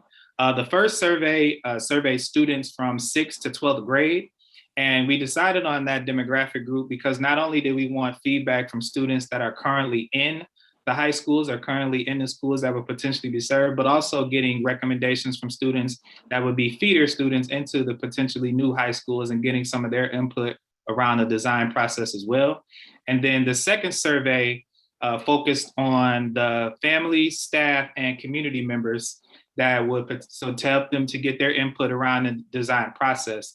Two surveys were yielded. They asked pretty much the same questions. They were just worded slightly differently to make it more readable and accessible for students with some of the language that we were using, because I'd admit the questions were a little lengthy because of the nature of what we were asking them to get at with the design process. So we wanted to make sure it was accessible for our students. We asked about kind of the physical spaces and how those physical spaces could best reflect our students and also our broader community. We also provided the space for students and other participants to provide feedback that will help build the climate and culture that these renovations and designs of the school aim to support and ensure that our facilities are definitely future ready and state of the art. For the full list of questions, you can see definitely the full report to kind of get the breadth and depth of those questions that were asked. Next slide, please. So we yielded about 3,700 responses from both our student survey as well as the adult survey. And as we can see, a lot of the response was heavily, the demographic were heavily our white participants responded. While we did make every effort to kind of definitely incorporate those voices from the communities of color, we still have ongoing work to do in getting and capturing some of those other ethnic minority voices within our survey process. But coupled with these surveys, we did make sure that we had several amounts of input sessions where we did highlight and definitely incorporated our voices from communities of color. Next slide, please. This slide represents a kind of a student survey, a breakdown of our student demographics. So again, we had about a 50% response rate between students, high school students, as well as middle school students. Those students typically were non-special ed students, advanced learners, or not advanced learners, not ELL students, and did not come from a low income background where the majority of the demographic breakdown of the students who responded to our survey. Next slide, please. So now we get into really the bulk of the work and kind of the meat and our thematic findings. So the three overarching themes that guided the findings were school culture and climate, racial and social justice, and positive learning environments. Each of these granular themes each have sub-themes embedded with them that kind of speak to the overall arching themes. So within school culture and climate, we have kind of creating our comfortable and inviting living spaces. And in that theme, we have even smaller themes which arose, and we wanted to make sure we tease those out to make sure we're speaking to what participants said and that we're incorporating these into the design process. So we have student gathering areas, private individual areas, artwork and art spaces, athletics and recreation, safety, greenery, and then greenery or gardens.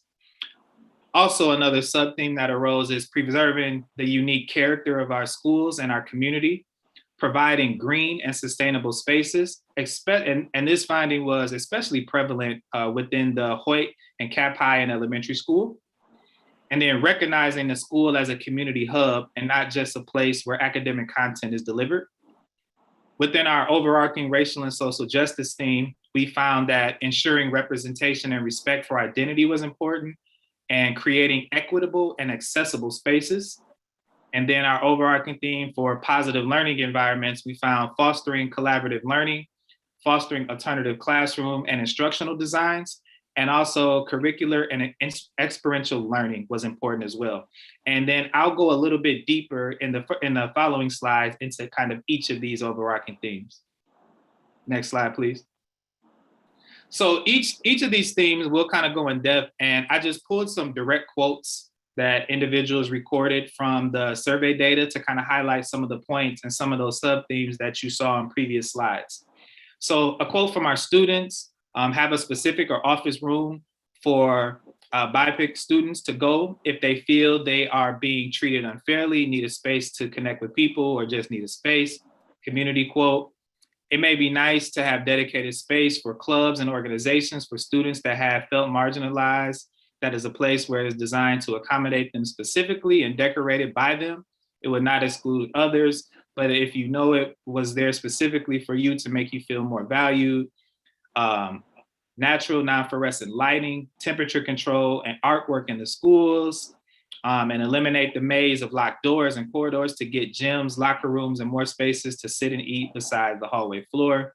And then culinary arts and rain gardens influenced by local indigenous leaders.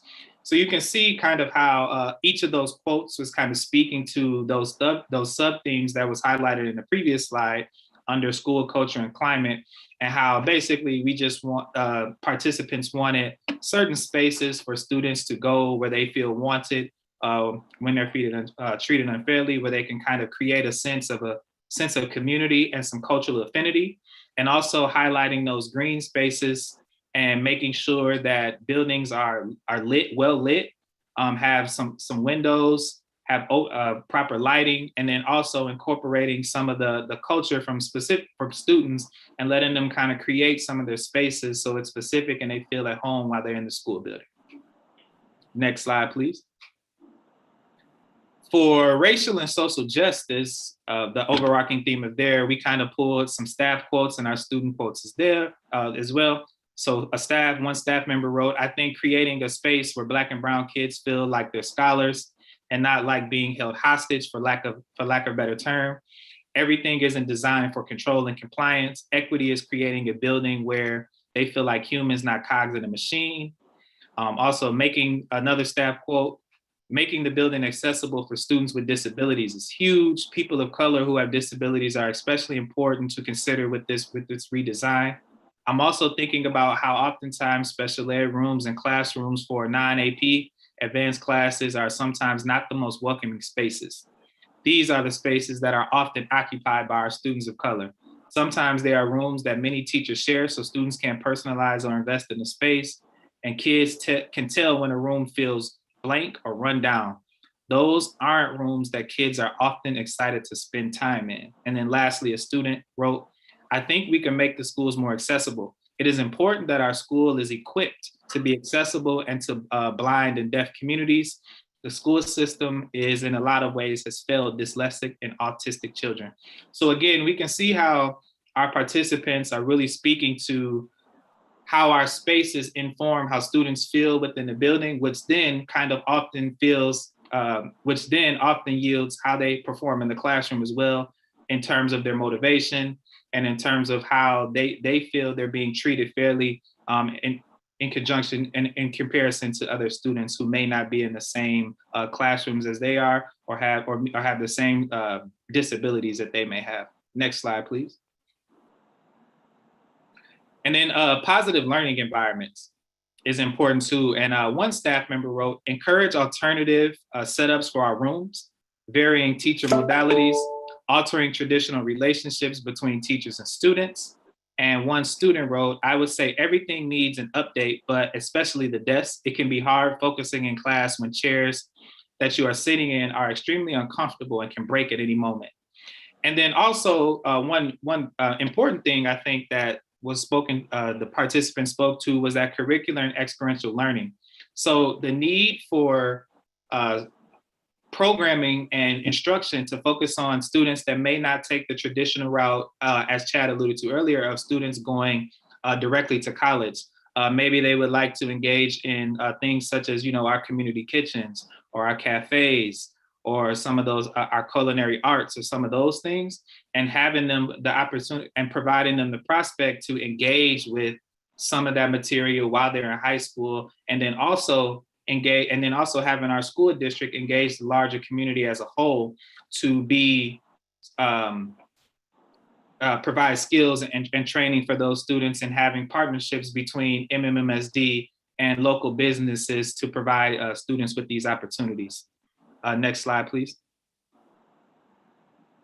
And then one finding specific to our communities of color that I thought was very important to highlight is it's not necessarily design related, but I think it's very important that we kind of touch on this topic as we're talking about the design and renovation process.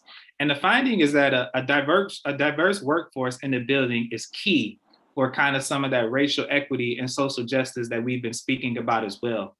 So when gathering that feedback from our communities of color, and that encompassed students, staff, and community groups and all, they reported that the physical attributes of the building are extremely important, but it is also important to reflect the staff and individuals working in that building should also reflect the student population. And kind of some quotes that highlight this point are, a student wrote, more black teachers or just colored teachers helping with family transportation, more mental health choices for students, like families with getting therapists. One community member wrote, seeing a more diverse teacher population, seeing artwork depicting cultures, highlighting students within the school. And one staff member said, design sends a message and is important. Art and visuals matter, But at the end of the day, the people are going to really matter. And we all know our schools are struggling here. Assistant teachers can and should be used more under a supervising teacher to get more people involved, get more community members in, that we can get more people that look like them in, and then use them as a pipeline for more diverse teachers. And I felt this point was really important and definitely worth highlighting as we're going throughout this renovation and design process, to make sure that we're not only designing spaces that are forward moving and forward thinking, but we're also designing staff and workforce and teachers who are educating the children who are going to be a part of these buildings, who are also future ready as well. Next slide, please. Or I believe that was the last one. I'm not sure if we're open enough for questions at this point for me, but if not, I will pass it back to Chad, and happy to answer any questions around the research process when we get to that point. Chris, did you want to pause for questions? I can be fairly brief with my portion of the presentation if you want to hold. Yeah, if you think this is okay, Chad, I'd like to pause for questions specifically about the research here, and then we can go later do questions about the timeline and designs. Absolutely. Ollie. Yeah, so I want to take us back to the slide about social justice as we incorporate it into building design. I appreciate that, Donald, in speaking to this, you talked about universal design and our students with disabilities. Chad, in previous conversations we've had, you've talked about the inclusion of LGBTQ students, the inclusion of gender nonconforming students, trans students very specifically. And that's been a major issue in terms of what our facilities look like and who feels safe in our schools and who feels accommodated in our schools, and who can participate fully in their education, including things like gym class or just being able to relieve yourself, go to the bathroom. So I was surprised not to see that community represented, or to see the LGBTQ community spoken to when we talked about kind of our commitment to inclusion, social justice, and equity. Can you speak to that for me? Yes, so it wasn't included, a quote about that wasn't included in the slides for this presentation, but it was definitely something that was captured and highlighted in the full report, and something that was captured by the communities. They participants really spoke to that point about having those spaces visible within the future buildings as well. So a quote or anything about it just was not captured in this presentation, but definitely something that was taken heed to, and something that is captured in the full report. So we continue to be committed to that work, despite it not necessarily making the highlight reel of this particular presentation. Yeah, and Donald, I can hop in there. So you are exactly right. Maybe didn't make that necessarily a quote that was pulled out of your report.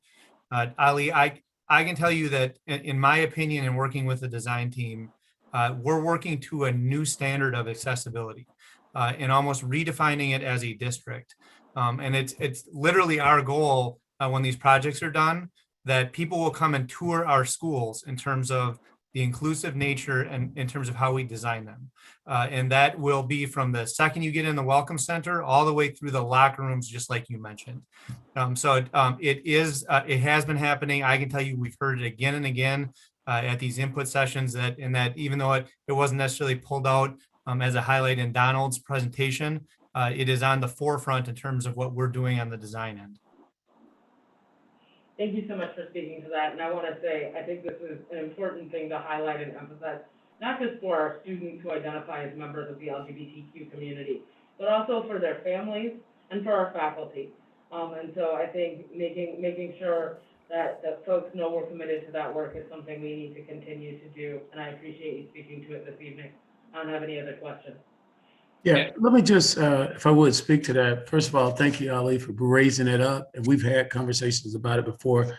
And thank you too, Mr. Danza, for your presentations. But I just think it's even beyond just the architectural work. We're going to have to become very intentional.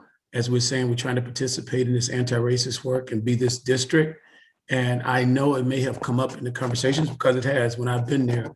We're going to have to be intentional about bringing some things to the forefront. And I think you guys did a great job of capturing things, but we just want to be more intentional moving forward. So thank you, Chad, and also Donald, for your work that you've done. But I just want us to be intentional about the academics, every aspect of our schools, so we recognize all students and parents in our community.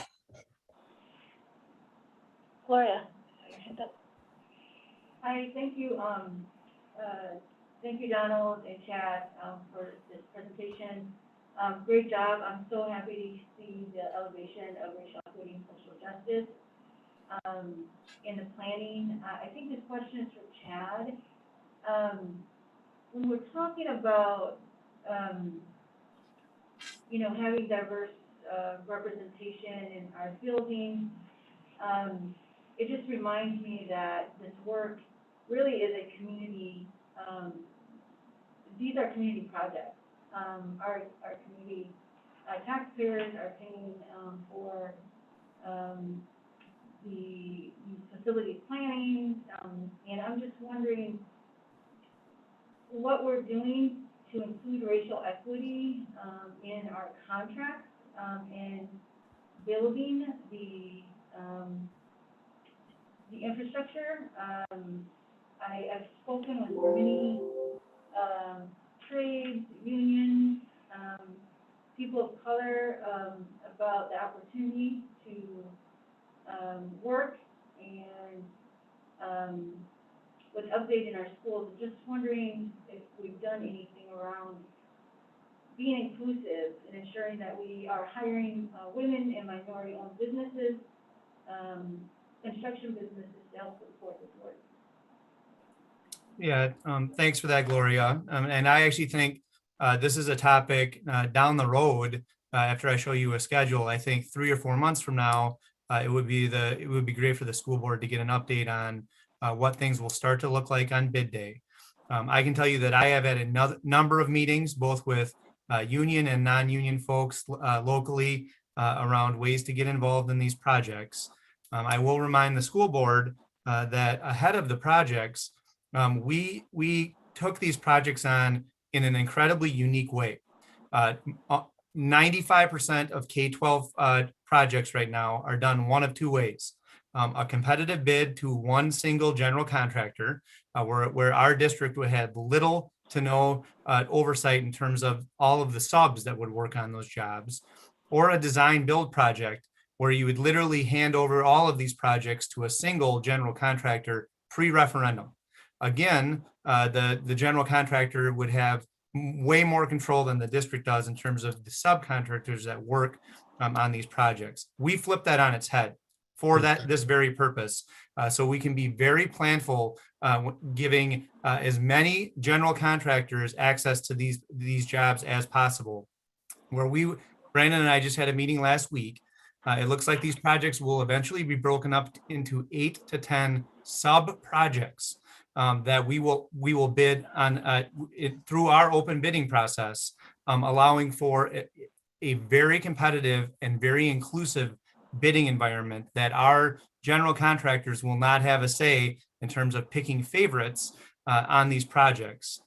The other thing, we just met with Findorf on this last week. We're actually going to hold almost like an open job fair and a Q&A session that we will post publicly, that we will encourage local and minority contractors to come way ahead of bid day and discuss with them how they can get involved in these projects. Many times it's going to be making connections with other subcontractors. Sometimes it's going to be making sure that your bond rating set up ahead of time and that that you have a detailed idea of what will be in the bid before it comes. But we want to make sure that we set this up to make, like I said, make it as inclusive as possible when it comes to bid day. And instead of just writing a big check to one of the 4 or 5 giant general contractors that have pre-existing relationships and many times box out some of our smaller minority-owned contractors.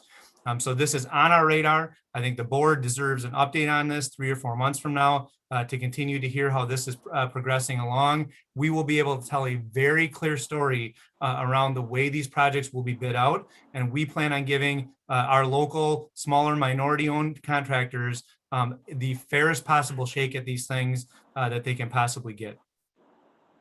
Chris, I just want to add to that. Chad, thank you.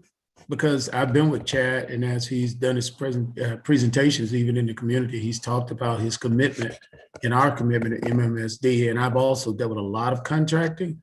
I can assure you that it doesn't happen this way. Generally, the bigs get the win. And when you start talking about women, minority owners, they don't get in the way that we're providing an opportunity. That workshop he just mentioned, you can go across the country. Rarely do you see something like this, and encouraging, even if they don't win the big win, get the big win, they're making connections as to how they could be subcontractors. So I can't overstate how much we're doing at this point. And we want to ensure that we're reaching out to our communities. And by the way, Chad, I have another meeting coming up. Somebody else want to meet with you too, because he's been taking those individual meetings. Yeah, I got you. I think we've got one on Friday. Looking forward to it. There you go. That's the meeting. Yes, sir. Yep. Thank you.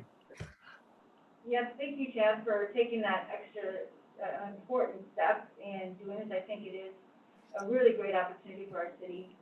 And I know the city of Madison has a actual racial equity process on contracting. I don't know if you've seen that, but a really helpful tool for us to really examine ourselves during this process. So thank you for doing that work. I'm really excited to see the diversity of people working on these projects. Thank you for that. Chris? Yeah, I just wanted to say thank you to Donald and Chad for your presentation. And I just want to say thank you for the level of engagement. I mean, this really has been extraordinary in how we have gone back out into the community after we passed the referendum to re-engage people in the discussion of how we want to see these spaces. And what I would like to encourage us to do is to use this as a model for how to continue our family and community engagement in other aspects of what we do as we move forward. So if we can use this as a model to really take a look at how our students are experiencing our schools, how our families and our staff are experiencing our schools, I think that would be really useful, because I think this has been a great model for us moving forward.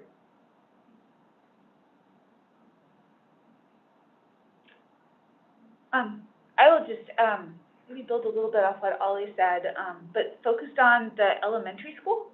I am really interested. A lot of the feedback that we got feels appropriate to the high school level.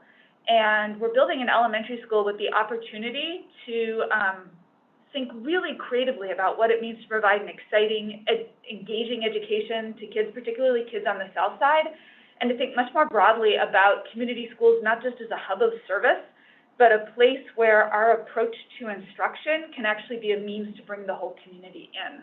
So I'm wondering if you've given any thought to both things that exist already at the site where we're building our elementary school, which is using gardening in the outdoors and food as a mean not only to create a really engaging and exciting educational program for our elementary kids, but to bring the community in.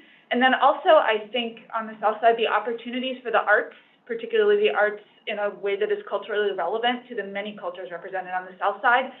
We need to be thinking about that now while we're planning our buildings.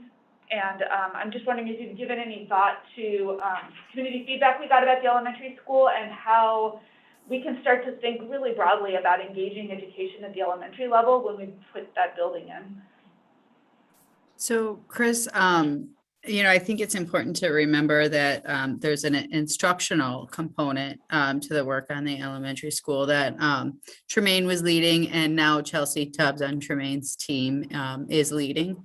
And that work in particular is ongoing, right? It does not end in April. They continue to meet with parents, students, community leaders about the instructional vision. And that includes the things that you're talking about as far as kind of the food aspects and the links with Badger Rock Middle School and the gardening and the environmental work. and as it relates to the technology and infrastructure within the building. So just want to kind of maybe remind the board that there's these two pieces of work, and we're being incredibly intentional about letting the instructional work kind of take the lead so that the facilities work can tie in. So if in fact you need X, what is it about for the instructional vision, what is it about the building that we need to put in place to support the overall work?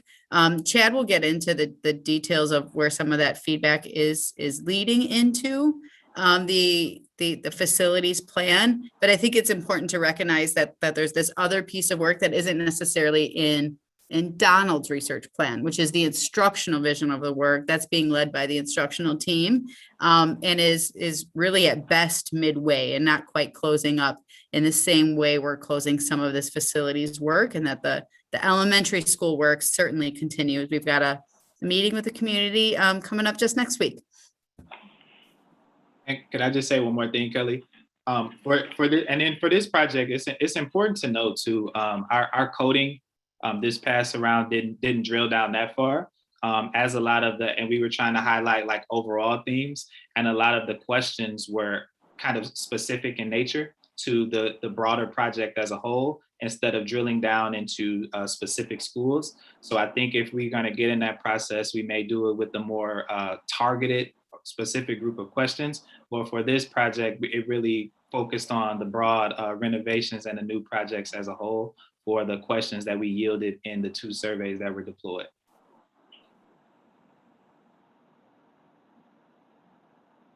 Thank you. Are there any other questions, or are we ready to move on?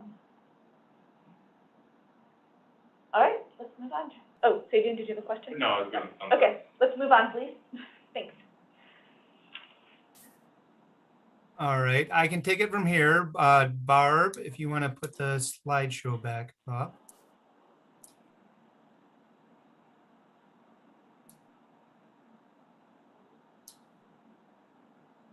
So as Barb is bringing up our slides, tonight, we're actually going to lead where we usually finish off. And this is kind of a new spin on our timeline related to input, design, bidding, and construction that I think was a perfect segue to Donald's update. And some key things the board should notice on this slide is the fact that we still have a lot of work to do and a lot of time to continue the design process on all 6 of these projects.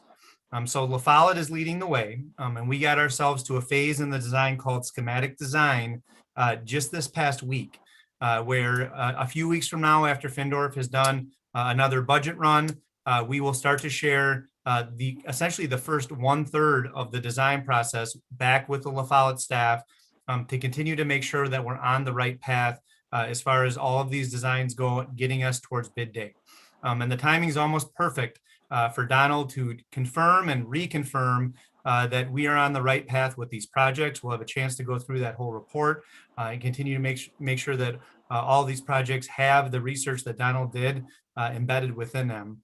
As I go through a quick update in terms of where we think we're heading and some slight shifts that we've made through the design process, wanted to make sure the board saw this, that we have a long ways to go on the input and design process. We did that with a purpose, so we didn't fast track these, so we could make sure we got community staff and student voice on these projects, and to make sure we got it right.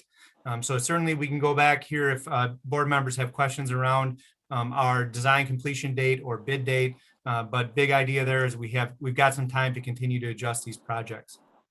Next slide, Barb. So I wanted to do a quick run around the district, and I can tell you we've got the EUA team with us tonight. Both AB and Chris are here if questions come up at the end of my presentation. I can also tell you that they were wary of giving too many details in terms of where we were at with the design process, because some of these things can continue to change until we get to bid day.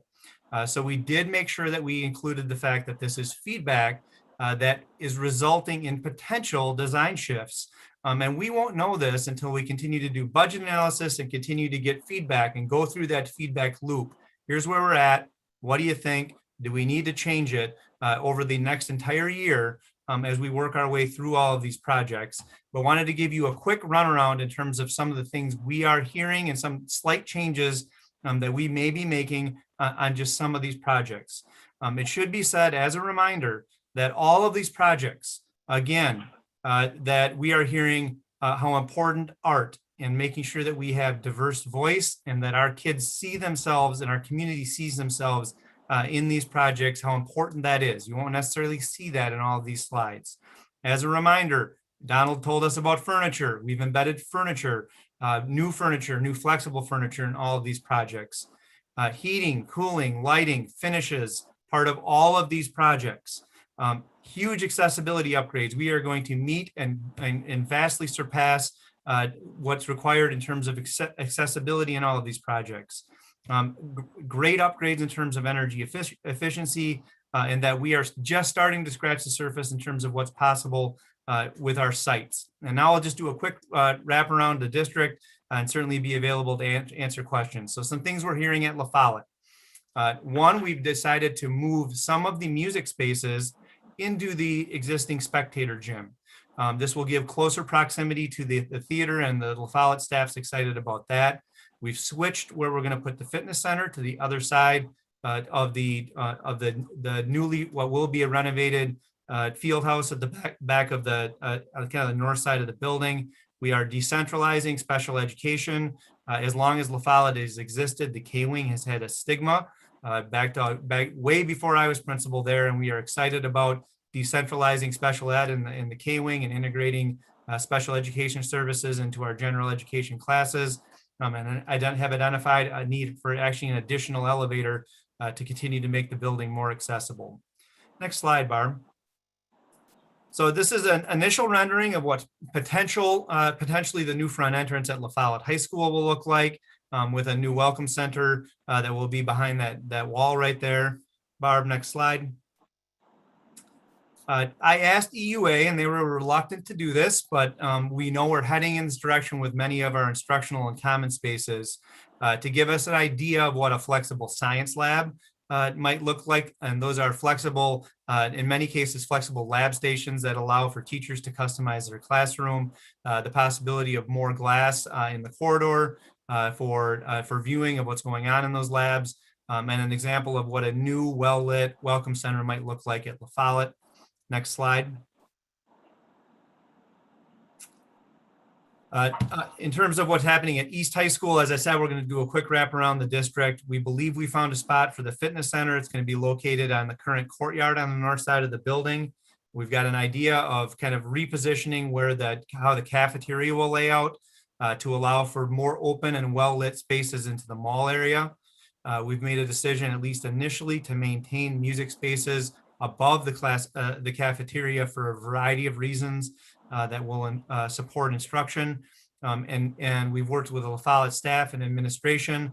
They are heading in the direction of a centralized support hub off of 4th Street, but also having redistributed smaller learning community offices throughout the building to make sure that those are accessible for the students. And there will be centralized smaller hubs of student support that we will strategically position throughout East High School. Next slide, Barb.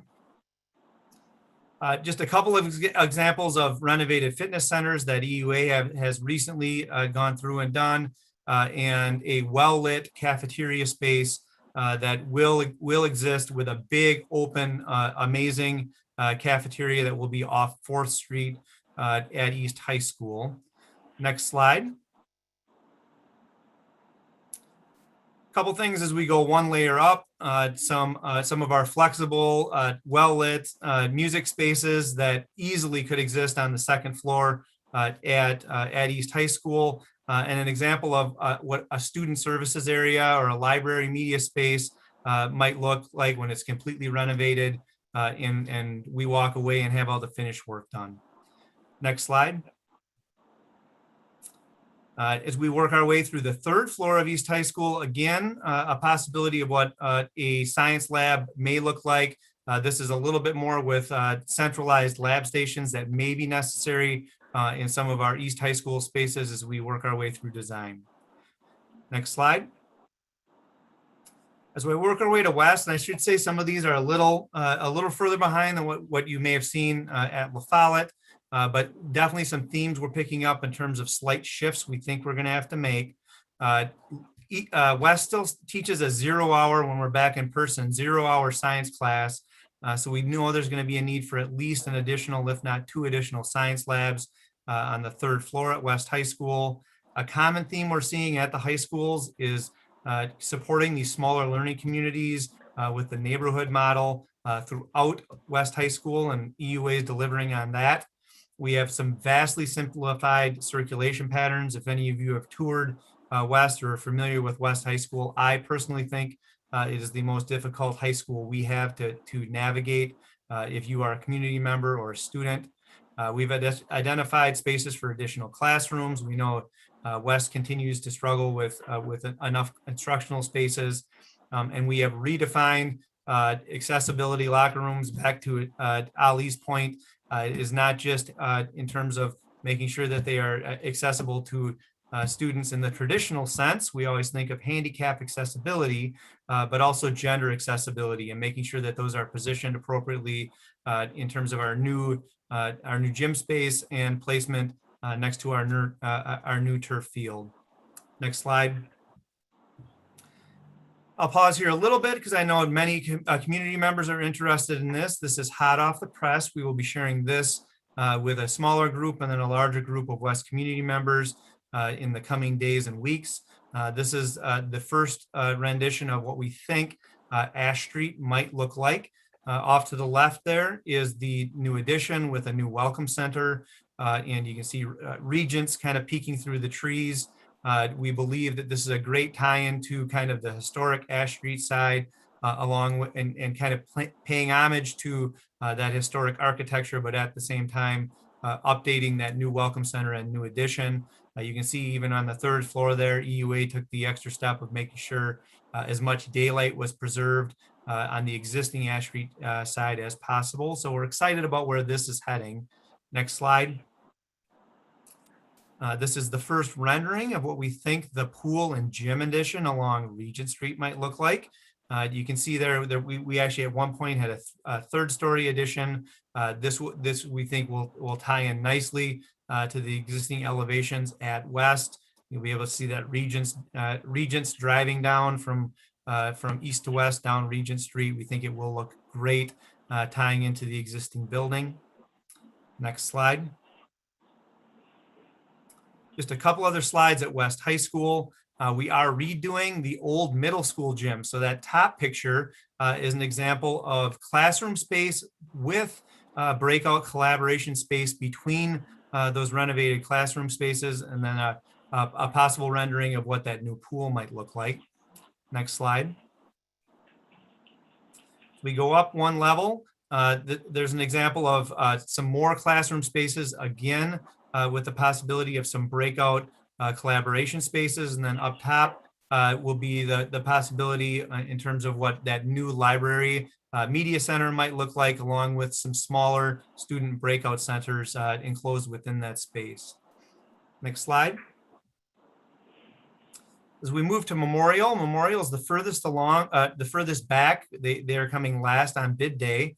And we've had our first round of staff and student input, and EUA is just getting going in terms of getting their schematic design drawings together. Again, we will be on a constant feedback loop with the Memorial community to make sure we're getting this right.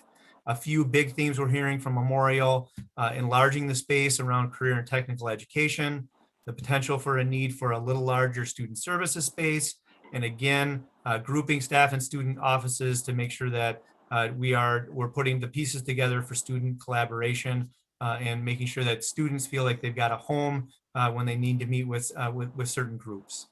Next slide. Just a few examples of what we think will be coming together at Memorial. This is a pullout of what's possible in those career and technical education spaces. Those would kind of be those chest high lab benches that are flexible with some outdoor light and flexibility of maybe some sliding glass doors to the outside. And then we've kind of got a blank slate in the middle of the building in terms of what's possible with that enclosed courtyard, and that's an example of a two-story high addition and maybe some things we may be able to see come to life at Memorial. Next slide. Just a few things we're hearing at Capitol High. The importance of providing a common area for student, staff, and community use. Integrated community services in the Welcome Center, and EUA is hearing that loud and clear. An area for music exploration or a music lab. And incorporating smaller group breakout spaces that probably don't exist right now at either of our Capitol High locations. Next slide. One quick example of what we think that food and nutrition area or food sciences lab potentially could look like. And I actually think the possibility of that sliding garage door is in play. In fact, at Capitol High, I think it's possible that actually could slide open to an outdoor space. They've got an amazing outdoor patio that we think we can potentially build on with that food and nutrition space in collaboration with the food sciences area. Next slide. Lastly, and then we'll certainly turn it over for questions. Here's where we know we're heading and think we're heading with some of the themes we've heard so far with Rimrock.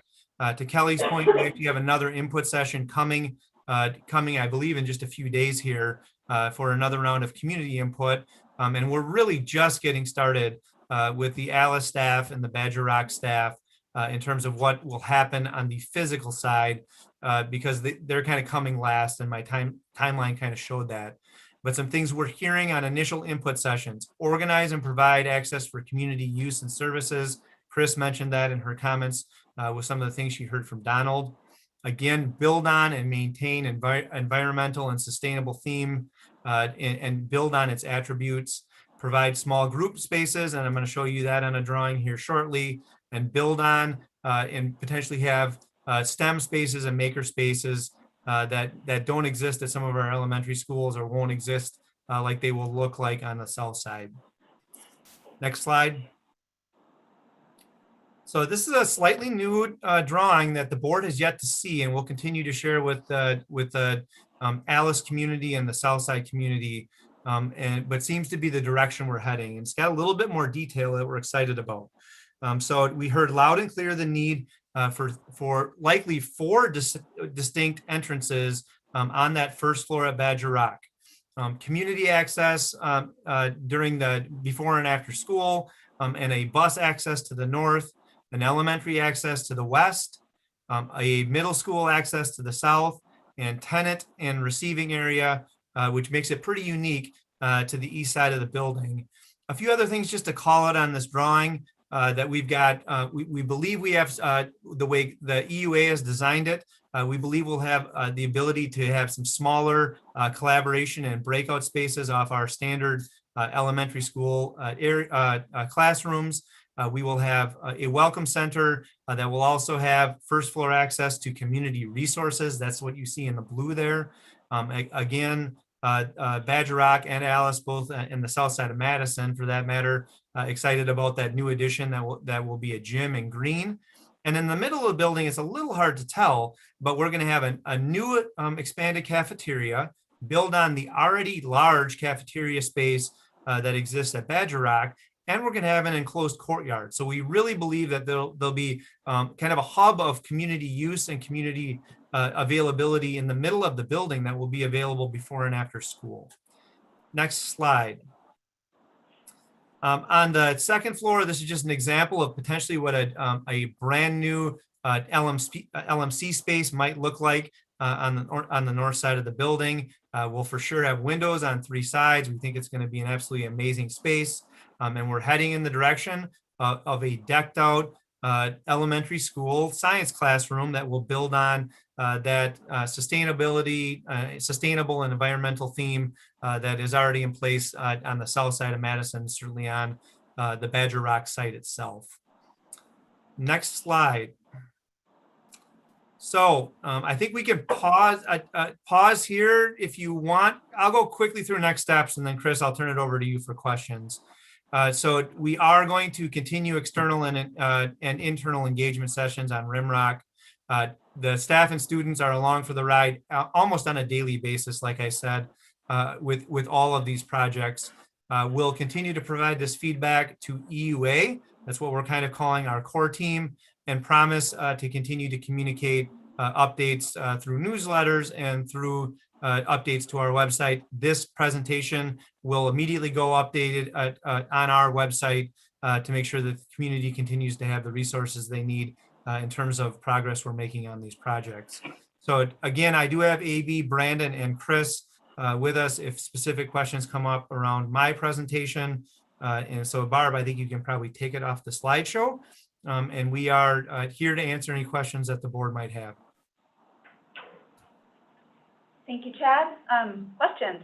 Hey, yeah, I just have a quick question. I know something that came up in some of our feedback groups was the ability of spaces to be, changed and made by students. Can you speak to that component? Yeah. So Savion, you broke up a little bit. I think you mentioned it was a little hard to hear. Students being involved in designing spaces. Yeah, like spaces being interactive with students, and so they have the ability to affect and change them as time goes on too. Sure, absolutely. I can take the first initial crack at that, and then maybe AB or Chris wants to hop in. We just had a meeting on it this week. I think, Savion, one thing we're already hearing is making sure that we have spaces in our welcome centers and our art galleries and our common spaces to display student work, specifically student art. So we want to make sure that we set up these spaces to continue to potentially change by the season to continue to highlight the work happening in our buildings. We are just starting to scratch the surface around what potentially a carbon neutral classroom or a very interactive classroom might look like in terms of our sustainability upgrades around all of these sites, and will be, I would consider to be, incredibly interactive when it comes to how students will have input around the building systems and being able to engage with that. Chris or AB, I don't know if you had other thoughts in terms of where we thought this was headed with students continuing to have the ability to kind of update and design, not even design, update these buildings as kind of our student population evolves through the years.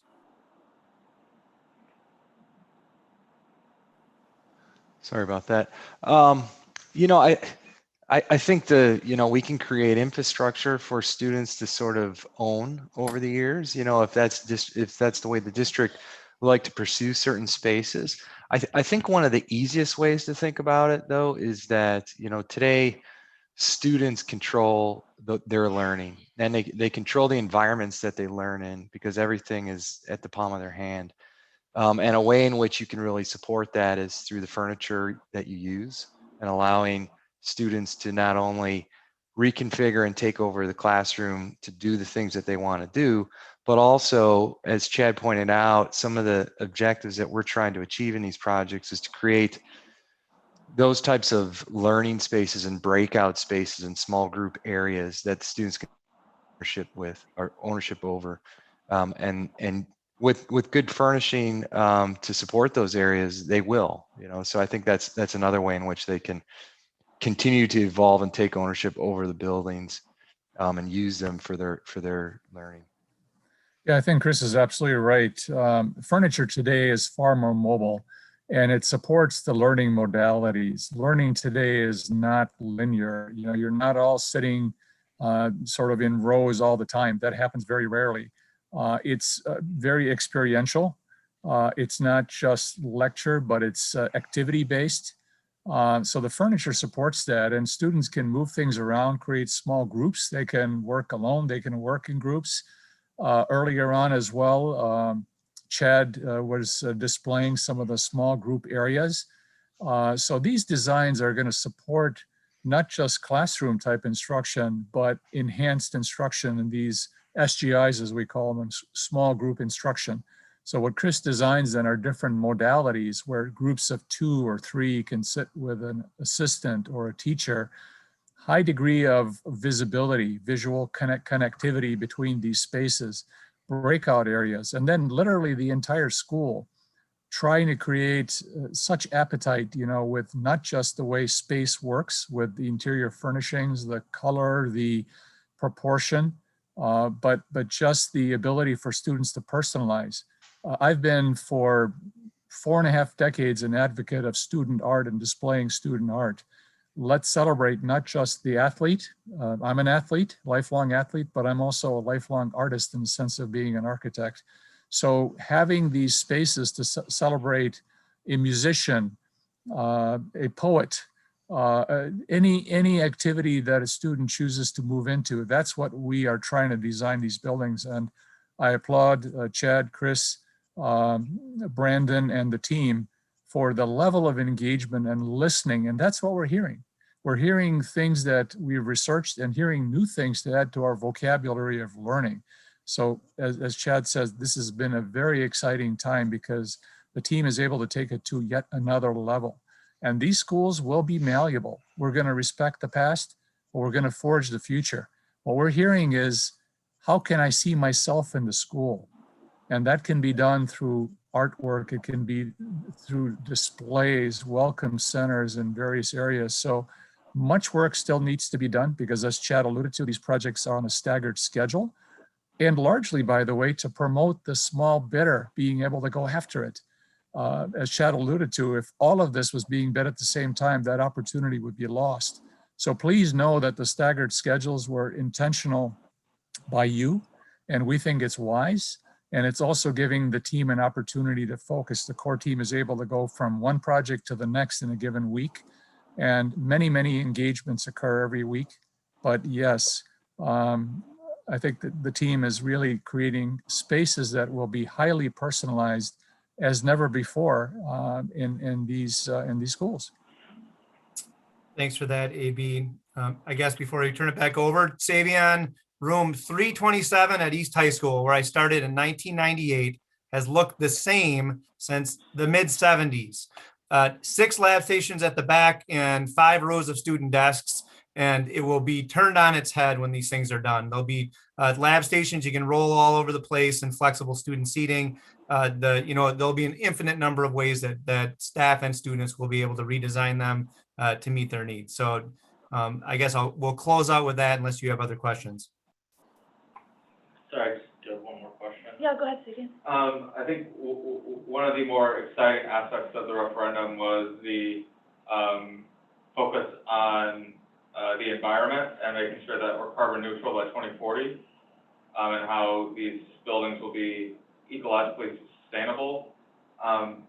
Another topic that came up during the feedback sessions was green infrastructure in the buildings and incorporating nature into the buildings. Can y'all speak to that aspect a little bit? Yeah, so I just saw an email thread going back and forth just yesterday on us beginning to design the very large solar arrays that will go on all these projects. As I previously mentioned with the board, just because of the way these buildings are designed, La Follette in particular, heading in the direction of carbon neutral HVAC systems at this point was not feasible. And Savion, we'll have to continue to partner with our energy provider to actually get to carbon neutrality by 2040. And I know MG&E is on that track as well, that all the electricity that we will eventually be getting from MG&E will be green in nature. And I think our district will continue to kind of make that carbon handshake back and forth in terms of us being carbon neutral. I can also tell you that again and again, the design team has heard the importance of both outdoor learning spaces at all of these sites, and there's money set aside to make sure that all of these sites have a completely fresh look in terms of all of the landscaping and outdoor learning opportunities that exist. And Savion, it's still our goal, and I'll continue to say this, that all of these building improvements need to come and kind of come to life in form of what's happening with our curriculum. And it's our job to make sure that the teachers have all the tools they need to make sure that we have informed citizens and green citizens when they graduate from all of these schools. And we feel really good about the upgrades that will take place throughout the building that will continue to highlight the sustainable work that we did. Even who knows where we had, but even, Savion, even just some general signage or something on a display around the energy we're saving, even with something as simple as new windows all the way around our schools, where you take a building like La Follette or Memorial, they still have, in many cases, single pane windows that are original construction. And I think just making sure that our teachers and students have access to all that information. Chad, I should add that the engineers are modeling the buildings for exactly what you're saying. And then also with respect to the boiler systems, the temperatures that are being used on the boilers are going to allow for lower temperatures, which will promote electrification. So as solar energy, which you're doing, becomes more and more viable and it's tied in, that 130-degree temperature instead of the 180 will save energy. And also the idea that you and Brendan and we discussed of having some energy portals so that students can see the energy that's being saved is being pursued. So just a couple of kernels for you at this early juncture. Yeah, I wasn't necessarily gonna head that technical, but AB, you do bring up a good point. Savion, we're setting the systems up that we will be able to wean off of gas and use more and more electric heat as that becomes a more viable green option into the future. So we're making them kind of the ability to customize our HVAC systems as we move forward. Thank you. Gloria. I think this question is for Chad. Chad, early on, we talked about physical security within the building, and we haven't talked about that in a while. So wondering if you can just update the board on what we're thinking around our planning around physical security around our spaces. Are we using, environmental design to ensure safety? I really like those open plans. I love all the windows, but just wondering how physical security is part of your planning process. Yeah, absolutely. And, EUA is actually engaged a consultant in this work that once we get through schematic drawings, we'll actually, a person who actually does this for a living. But Gloria, I can tell you that I have heard EUA mentioning safety and security all the way from the parking lot entrance, the bus stop, all the way through our newly designed welcome centers. And many of the projects, we're actually redesigning corridor spaces or sight lines to make sure that school staff have the ability to more easily see what's going on in the building. I can tell you that we're already working on essentially building on the keyless access control system that we already implemented. All of that will stick and be built on better as we work our way through all of these projects. I can tell you, I've seen, EUA already use examples of even spots in parking lots where we put up natural barriers where, hey, this is a good spot a car could drive into our building. Let's put a few natural barriers that look amazing from the curb, but would guarantee that this is a spot that maybe a vehicle at one point, whether it was on purpose or not, could potentially drive through the building. So I can tell you that work is ongoing. It's on the forefront and both behind the scenes in terms of making sure that these buildings are as safe and secure as possible. Great, thank you. Nikki, did I see your hand up? No, okay. I just had one question to build off of Savion's comments about sustainability.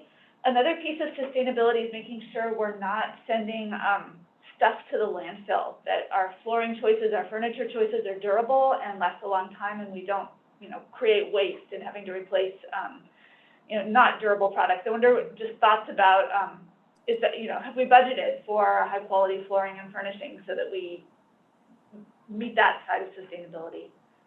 Yeah, Chris, we certainly have. In the world of flooring, we are, and we spend a lot of time with the design team talking about flooring. There are many places in our buildings will actually move to polished concrete, that we will never replace the flooring again. and actually have very little maintenance to do on it. So we will actually have very little of the classic stripping and waxing that may have to happen on any given year. And we're certainly headed in that direction with the furniture purchase. So we have budgeted appropriately. We did $1 million a site. The furniture is going to be a little bit later in these projects, but Brandon will work with the interior design team and furniture vendors, and it will be our goal that the furniture we purchase will certainly be around for a very long time. There's no chance we are going to purchase kind of disposable junk. We know how often there with tight budgets that we will be able to replace all of this stuff. So we'll make sure that what we buy will be with us for quite some time. Any other questions? Ollie? Yeah, I greatly appreciate this portion of the presentation because I think it kind of brings, the dream to life a little bit to see what everything is going to look like. I want to echo some of what my board colleagues have said in terms of our emphasis on sustainability, and I also want to tie that to Chris's earlier comments about food, because I think there is both an argument around, the food as an equity issue and the quality of food we give our young people who live in poverty, but also if we have a school that's capable of growing food and cultivating food, but doesn't have any way to prepare that food, it feels like we're missing a little bit of a step. So I think specifically looking at the Badger Rock Elementary location, how are we incorporating the urban agriculture capacity of that school into the culinary arts capacity of that school? Yeah, Ali, thanks for that.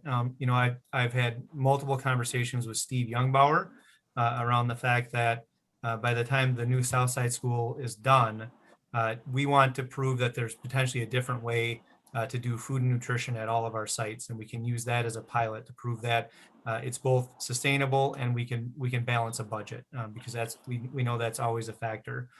So I can tell you that the Southside School will have the nicest and largest kitchen in terms of our elementary school sites. That the EUA team has had a number of meetings with our food and nutrition staff to make sure that this is a site where we can have on-site food prep taking place, which is not the standard around our district. And we will be able to leverage however we might be able to, we'll be able to leverage what's growing on the property in more of a programmatic way. So EUA knows that this ask exists. They've heard from our team and our food and nutrition team that this is our chance to rethink the way we do food and nutrition at an elementary school site. And we're excited about the possibility in terms of what we're building. Chris, Chad, I don't think you could have answered that question any better. I really appreciate that answer and the work that went into that answer. And I have to say that I went to East while you were there, and we will greatly miss you. And that question is a nice reminder why we'll miss you. It's because we give you a lot to think about, and you seem to hold it all and take it all incredibly seriously. And navigate it with a great deal of poise and skill. So thank you so much for that work. Yeah, and thank you, Ali. All right, any other questions, comments before we wrap this up? I just want to give my thanks to Chad. I'm going to embarrass you one more time. Chad was my principal while I was at LaSalle, and being able to work with you over the past few years and see this project through has been really special. So thank you. Chad also wrote me a letter of recommendation for college that probably got me in. Thanks as well, Savion. It's been, likewise, both you and Ali, it's been amazing to see both of you grow and give back to your community. So it's been nothing but a pleasure to have a couple of past graduates that I'm getting a chance to work with. So thank you. Chris, just one other point. Go ahead, Yeah, Dr. Dickens. Okay, just one other point I want to lift as I'm thinking about being intentional and having bought a lot of furniture and then having some of our children who may be quite a bit tall or just physically, could you just put that out there too so that everyone can understand the attention that goes into that type of furniture so we don't have all the chairs the same size so that everyone can be comfortable? Absolutely. We'll take a note on that, Dr. Jenkins. I think that is universal design 101. You need a comfortable spot for every student to sit. And this is our chance to rethink that. Right. Kelly, do you have any comments as we close out? No, just want to echo everyone's thanks to Chad Weezy. I kind of saved my comments for the end here. I think we all know we would never be this far in the referendum or on these projects without Chad and his wide variety of expertise that he can bring to the table in all of his past projects. So Chad, many, many thanks to you. Look forward to finishing these projects kind of with or without you, buddy. But thank you for all your hard work getting us this far. And many thanks to Brandon and to Donald, both on this call today and EAU on this call today for what is, as you have all acknowledged, an amazing amount of work from December to today to get an incredible amount of community feedback in these projects. Our buildings will show it. We will deliver amazing projects, and all this hard work will certainly pay off in the long run. So many, many thanks to all the people on this call for all the great work, including all the board members that helped us run many of these projects, or many of these input sessions and attending them. So lots of work to get this far. We look forward to presenting to you again in June. And in June, we'll give you an update on where the projects are with a tad bit more focus on those fundraising projects coming back to you in June. So it'll be a little heavier on the fundraising projects as a lot of this work will go deeper into the architectural phases. We'll focus a little more on the fundraising plans where they are in the current thinking for that June operation work group meeting. So that's what I have for you today, Chris, before we get to our next topic. I don't have anything else unless anyone else does. Thank you, Kelly. I think this is really exciting work, and we look forward to the continued updates as we move towards actual construction on these projects. Let's move on. Our next agenda item is to talk about a couple of financial policies, and I'll let Kelly do that. All right, so joining me tonight for this last topic, which should be a pretty short one, is Sherry from the legal department and Natalie from our team. Natalie is our comptroller, as a reminder. Welcome, Natalie. Welcome, Sherry. In front of you tonight are two policies that will be voted on at the end of this month. These policies are intended to codify our working norms. Codify the work that we already do and the guidance that we already follow, be it best practice guidance or requirements from our lenders or state statute or IRS statute. So all of that is being codified for you tonight in board policy. Prior to tonight, it was our policy, but I will give it a lower P policy, meaning our board president in the past has signed off and kind of approved or agreed to these working norms. But we want to make it a capital P policy, a policy that this board officially votes on and officially makes it into our board documents as capital P policy. So that's kind of the goal of these two policies in front of you tonight. The first one is what's called the post-issuance compliance policy with our continuing disclosure language. What does that mean to the average person? It means the work that Natalie and I are required to do to provide transparency to the public, both before and after kind of a bonding process. And what we tell the public and our lenders about our loans, our debts, our kind of S&P ratings are all part of that process for public transparency's sake. The second policy in front of you is called designating public depositories. What does that mean to the average person? It's basically what we do to invest our money.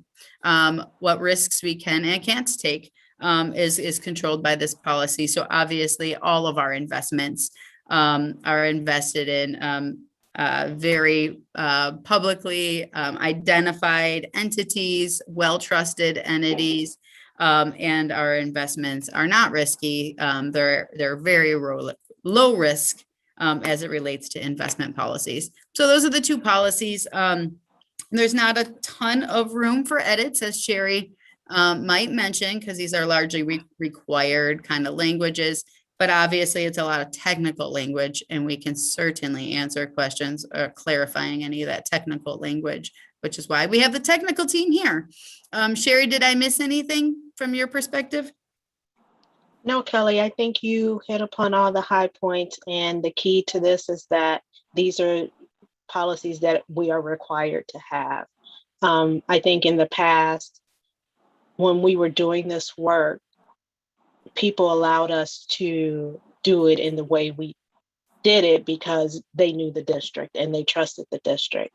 And now in the times we're in, it's just a requirement. I did do some research, and almost every school district in Wisconsin has these exact policies worded exactly as these are, which goes to Kelly's point that there is not much in the way of modification that we can do to these. Thank you. Natalie, from your perspective, did we miss anything that needs to be covered? No, that's actually true. And as far as the investment policy, the nice short one pager, that information is actually also has historically, at least for the past 8 years, been disclosed in our audited financial statements, footnote 3, which actually breaks down in detail the state statute 660603, what are specific allowable investments for the district under that statute. So the importance of the policy is to say, yes, this is what our policy is, and we are following it. All right, thank you, Natalie. So I'll open that up, Chris, kind of for you, and if there's any clarifying questions, happy to take them. So I'll just start out with a few clarifying questions and then open it up to everybody else. My first question is there anything in these policies that we're not currently doing and could add an administrative burden to MMSD? Oh, Natalie, put yourself on mute on accident. Natalie, you're on mute. I'm trying to get off. I was clicking 100 times there. Everyone does this all day long. So the policy that is actually 10 pages long, which looks like a major checklist. Kelly actually originally asked me to get this stuff to you for March, the month after we issued the debt. We actually had to go through our continuing, we call it EMMA disclosures, our continuing disclosure process, in which I actually took this entire checklist and made sure we were actually doing all of these things so that I could do the filing with Emma, which I do every single year. But when I was going through this checklist, I originally was questioning how we were going to present this to you. And I said, do we really want to give them the whole checklist? But that is the policy, is the whole checklist. So there is even something in there that says, are you maintaining records 7 years after the final payment of this debt? So I went running back to the 2015 building project that has been long done, and had to put documentation, all of that those records had to be maintained to a specific date, which will be probably after all of us have retired here.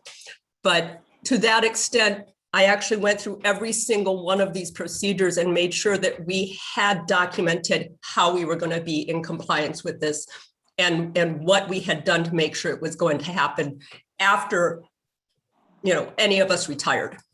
Yeah, so to Natalie's point, no, there's nothing new in this policy that requires additional administrative burden, but we used this policy to strengthen our documentation of the work we've been doing. So hopefully that answers your question. That does. Thank you so much. I also I don't think this is going to be a yes, but does this affect the role of the board treasurer?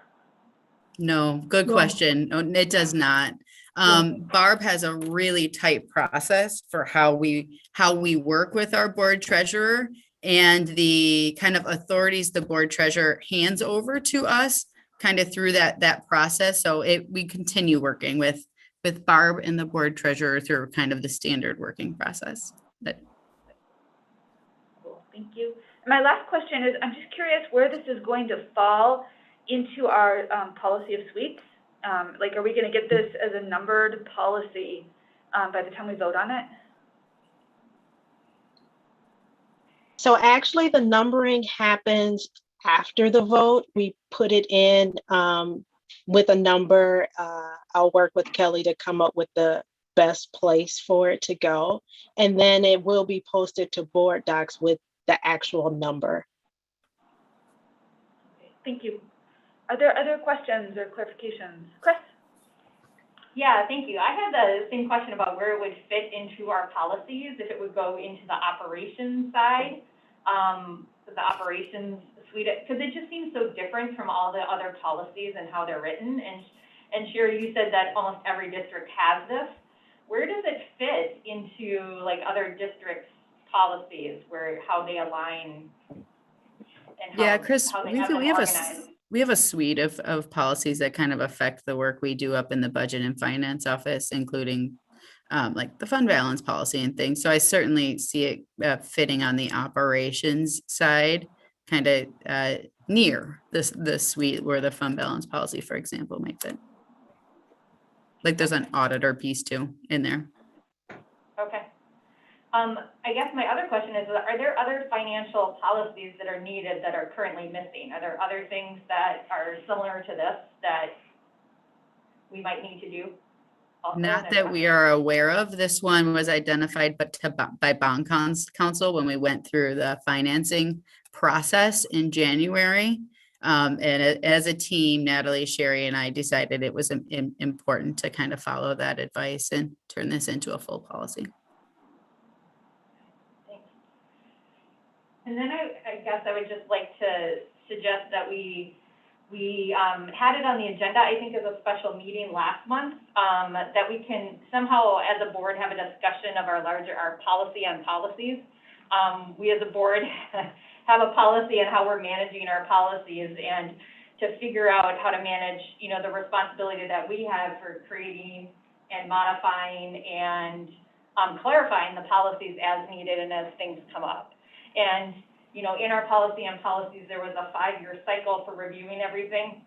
And I think that was a very optimistic timeline to do all of that work under. But I think it would be good for us to revisit where we're at, because that 5-year timeline has already expired, and to figure out what we need to do going forward to have some sort of proactive process for Sherry working with you on that work and helping and support that work that, lives in your department and the responsibility that lives with the board. Chris, I believe Dr. McGregory sent you an email indicating that we'll be convening a group, including you and Savion, to discuss that. And then certainly you and Savion can bring that back to the board. That sounds great. Thank you so much. Thank you. Yeah, I just wanted to add, would love to develop a structured method for addressing different policy issues. Yes. Yeah. Anything else? All right.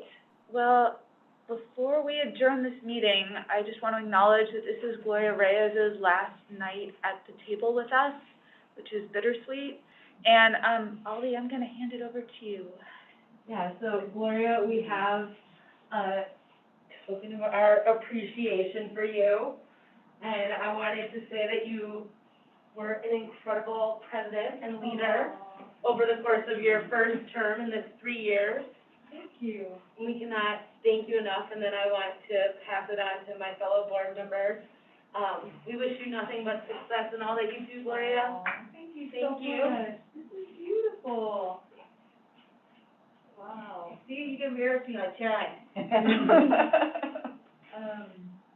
Presented to Gloria Reyes for your dedicated service to the Madison Metropolitan School District Board of Education, April 23rd, 2018 to April 26th, 2021.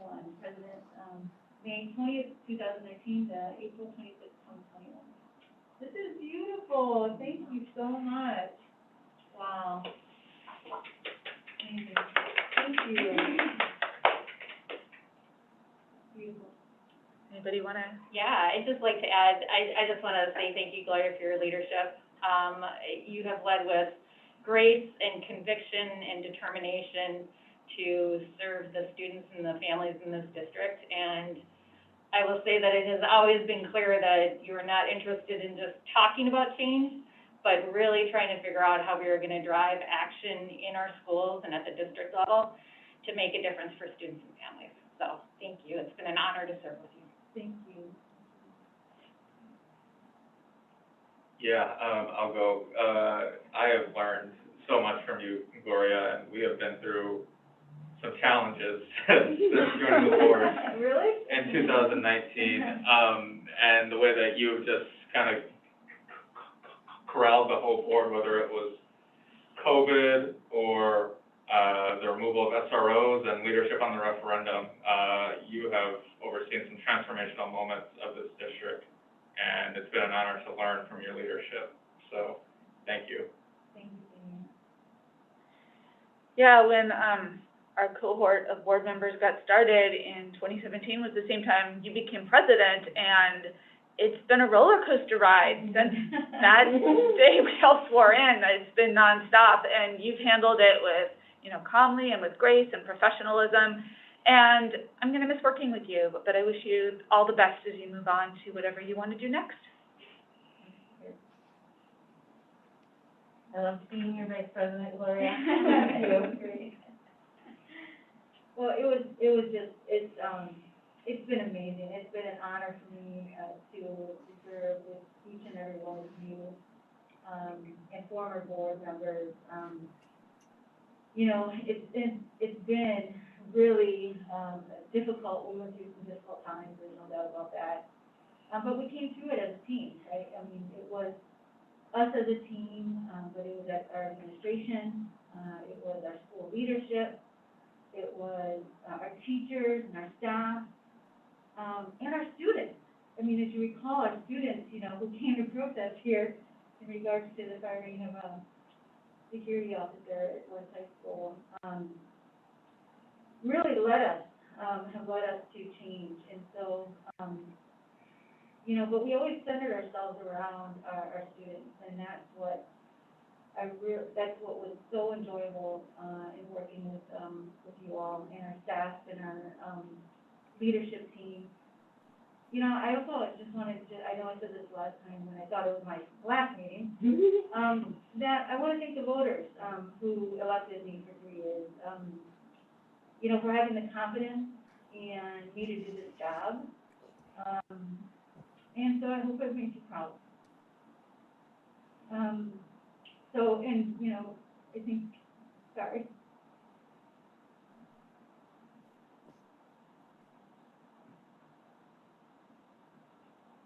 I want to thank the board for trusting my leadership.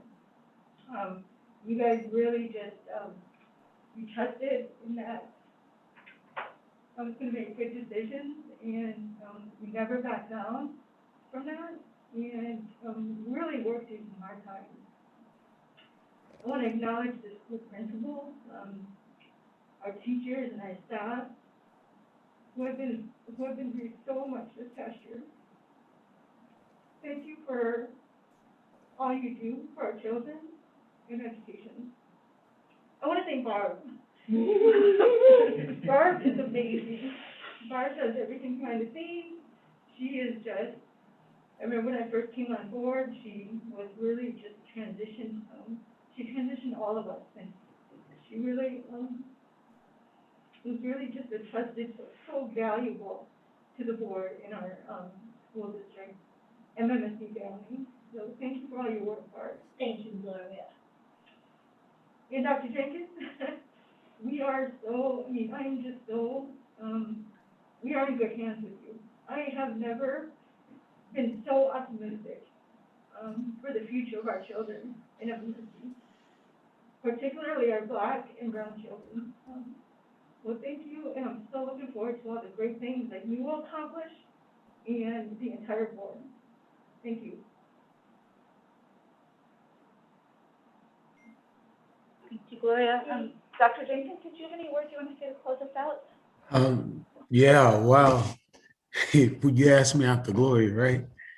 And not, it's hard to follow her because she has done so much. And as I think about it in my time, in my 30 plus years, and I've watched many and I've served under many board presidents. And when you say somebody's just here to make a contribution, I think what Chris said, somebody's so eager to make sure that we don't talk about it, but action comes about through our work.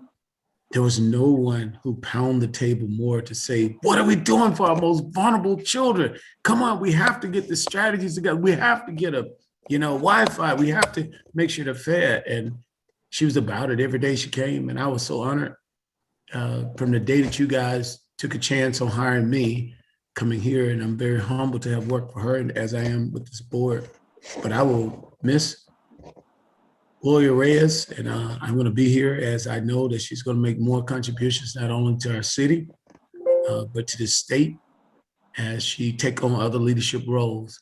And I know that she's going to continue to serve our city, our district, and this state very well. I want to thank you from the bottom of my heart for what you mean to me and what you have meant to our students and our staff. Thank you, Gloria Reyes. Can't say it enough. Gloria, would you like to make your final motion to adjourn? Sure. I move to adjourn. Second. All right, on favor? Okay. All right. All right. Thank you, everybody. Good meeting. Good night. Good night. Good night.